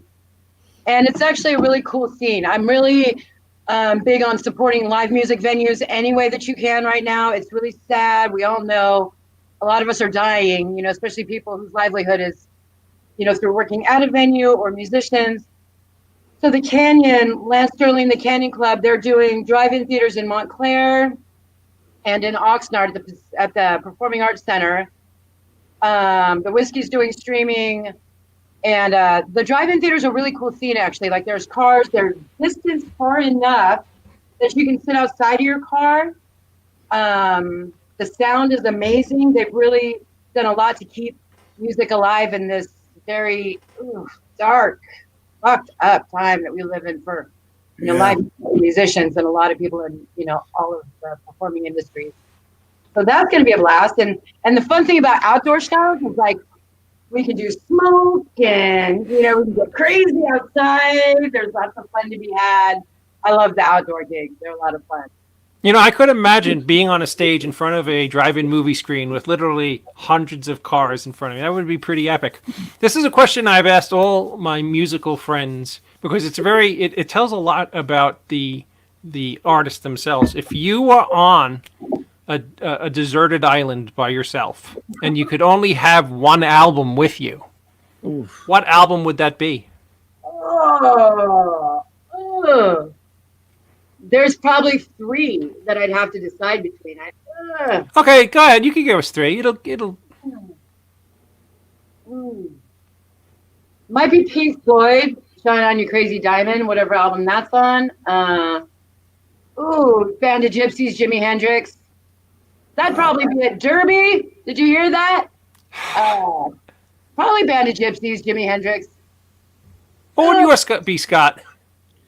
Oh man, believe it or not, I got this question not that long ago, and it was with my OCD. It just makes me nuts because with me in music or movies, one of anything is impossible. It would have choices, yeah. Genre. It would have to be genre specific or decade specific. I don't know, but I think ultimately, for me, I might have come up with. I think it was Beatles' White Album. I think I would go with the first Traveling Wilburys album. I love that album for some bizarre reason. That's a great record. Yeah. Well, what the hell do I know? I'm a middle-aged hack. With that being said, Gwendolyn, it's an absolute pleasure to meet you. And is there any, could you tell our audience where they can find you and the Bonnie Brae All Stars on social media? Absolutely. I want to thank you so much for having me. This has been a really cool experience. I want to give a shout out to Max Wassa. I adore you. I love you. Thank you. She's how we connected. Absolutely. She's a moving force in my life. I'm really grateful. So I think the easiest way is Facebook. You can find everything else on Facebook. We've got a website. You just cruise around, check out some music. Facebook, Bonnie Brae All Stars. We are actually just the Bonnie Brae brand, but we couldn't get rid of All Stars yet. But it's Bonnie Brae All Stars on Facebook. Absolutely awesome. I watched since Max introduced me to your music. I watched everything I could get my hands on. You guys are extremely talented, and someday when you guys are on top of the charts, please remember us and come back on our show and say hello. Gwendolyn, it was an absolute pleasure to meet you. Thank you again. And thank you for being a part of the Indie Brigade family now. Scott, David, pleasure. Thank you so much. Oh, Joe. Gave her a you hit the wrong buttons, and I heard Max Mazza, and I was like, "Hey, wait, we had Max on our show," and I got all excited. Yes, well, anytime you bring up Max Wassa, people get excited. Right. Oh, what a lovely train wreck we had tonight. What do you think, Joe? No, you don't think? I'm still flabbergasted because we pulled off the first show without George, and then we had a spectacular after show with you, and I'm sorry, not after show, but end of the night show. Yeah. Somehow we smoke and mirrors this every week. By the way, I actually want to, while we're all together, I want to apologize to everybody watching the show tonight. I'm not exactly 100% on my game.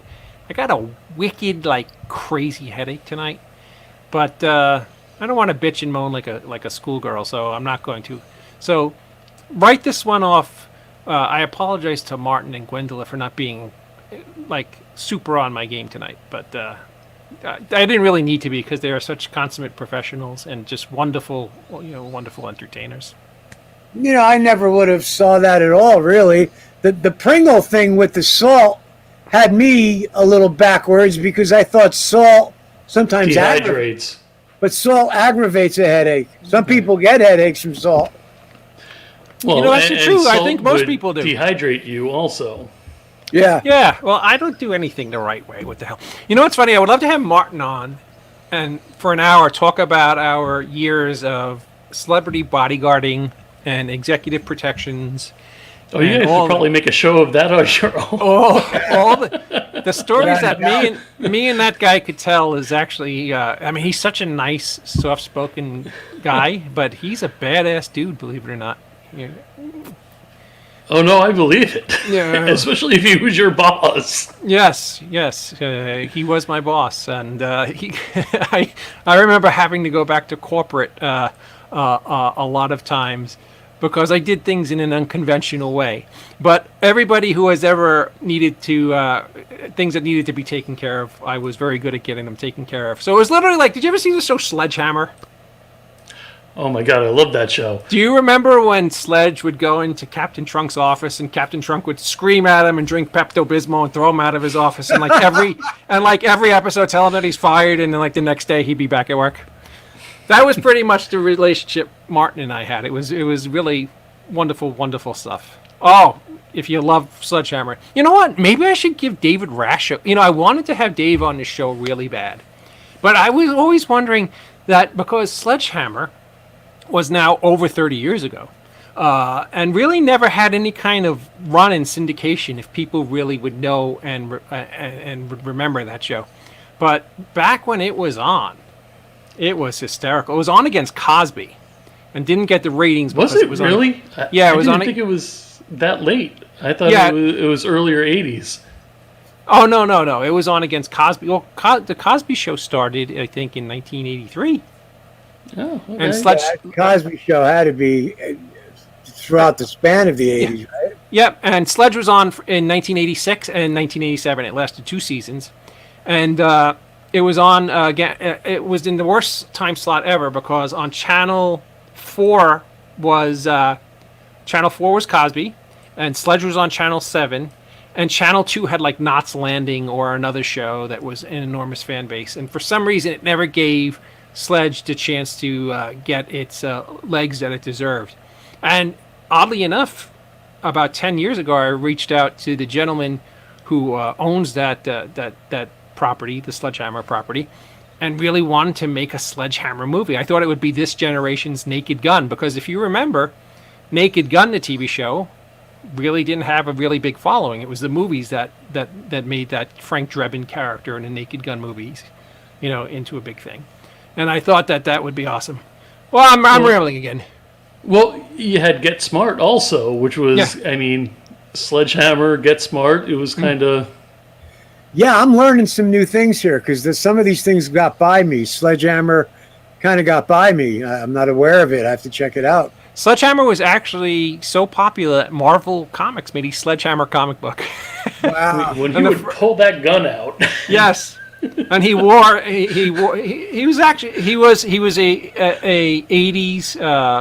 80s joke of Dirty Harry films of Clint Eastwood. And it was just unbelievably funny. I actually think Sledgehammer was funnier than Get Smart, which Alan Spencer, that's correct, the creator. You are very smart. Alan Spencer is the creator of Sledgehammer. The show was really, really a great show. The very first episode is that there's a giant apartment building. And on the top of the apartment building is a sniper taking out people in the city. And this is the first 3 minutes of the very first episode. And the sniper's shooting people, and Sledge pulls up, and he gets out like right in the middle of the main street, and everybody's like, "Get down, Sledge, get down, Sledge!" And he walks around his car, and he goes into his trunk, and he pulls out a bazooka, and he aims it up at the sniper. And at the last moment, he pulls it down and he shoots the base of the house, and the entire apartment building collapses. And he turns around and looks at the other cops and goes, "I think I got him." Oh, I can't remember. Did like 1 or 2 seasons, were they on one network and then it bounced to another network? No, it was always on ABC. The first season, they were so sure that it wasn't going to be renewed for a second season, that in the very last season, Sledge detonates a nuclear bomb, and they were like, "Wow, they got a second season," and the producer's like, "Well, how the hell are we going to get Sledge out of blowing up the city?" And a disclaimer before the first episode of the second season said, this season of Sledgehammer is 5 years before that nuclear blast. Thank you. Just a wonderful, wonderfully funny show. And David Rash is from SCTV, played Sledge, and is a friend of mine. And I think maybe we'll have him on. That would be very funny. You may have to explain to some folks out there what SCTV is. Oh, SCTV was out of Chicago, if I'm not mistaken. And is the Second City TV was a television show on in the 70s and 80s that was like kind of a precursor to Saturday Night Live. Saturday Night Live, and a lot of Saturday Night Live members came from. Yeah, Was there not a Canadian connection? I thought SCTV was out of Chicago. I thought that was Lampoons, wasn't it? Out of Chicago, and Second City was big in a lot of places over the years. Like they began to pop up in different places. I thought there was a big Canadian. Who else was in the cast? Wasn't John Candy an original? Yeah, that's Canadian. Yeah, that was a very Canadian show. Yeah. Remember two Canadian guys? Yeah, Rick Moranis. Right. I don't remember who the other fellow was. Was one of the Ghostbusters?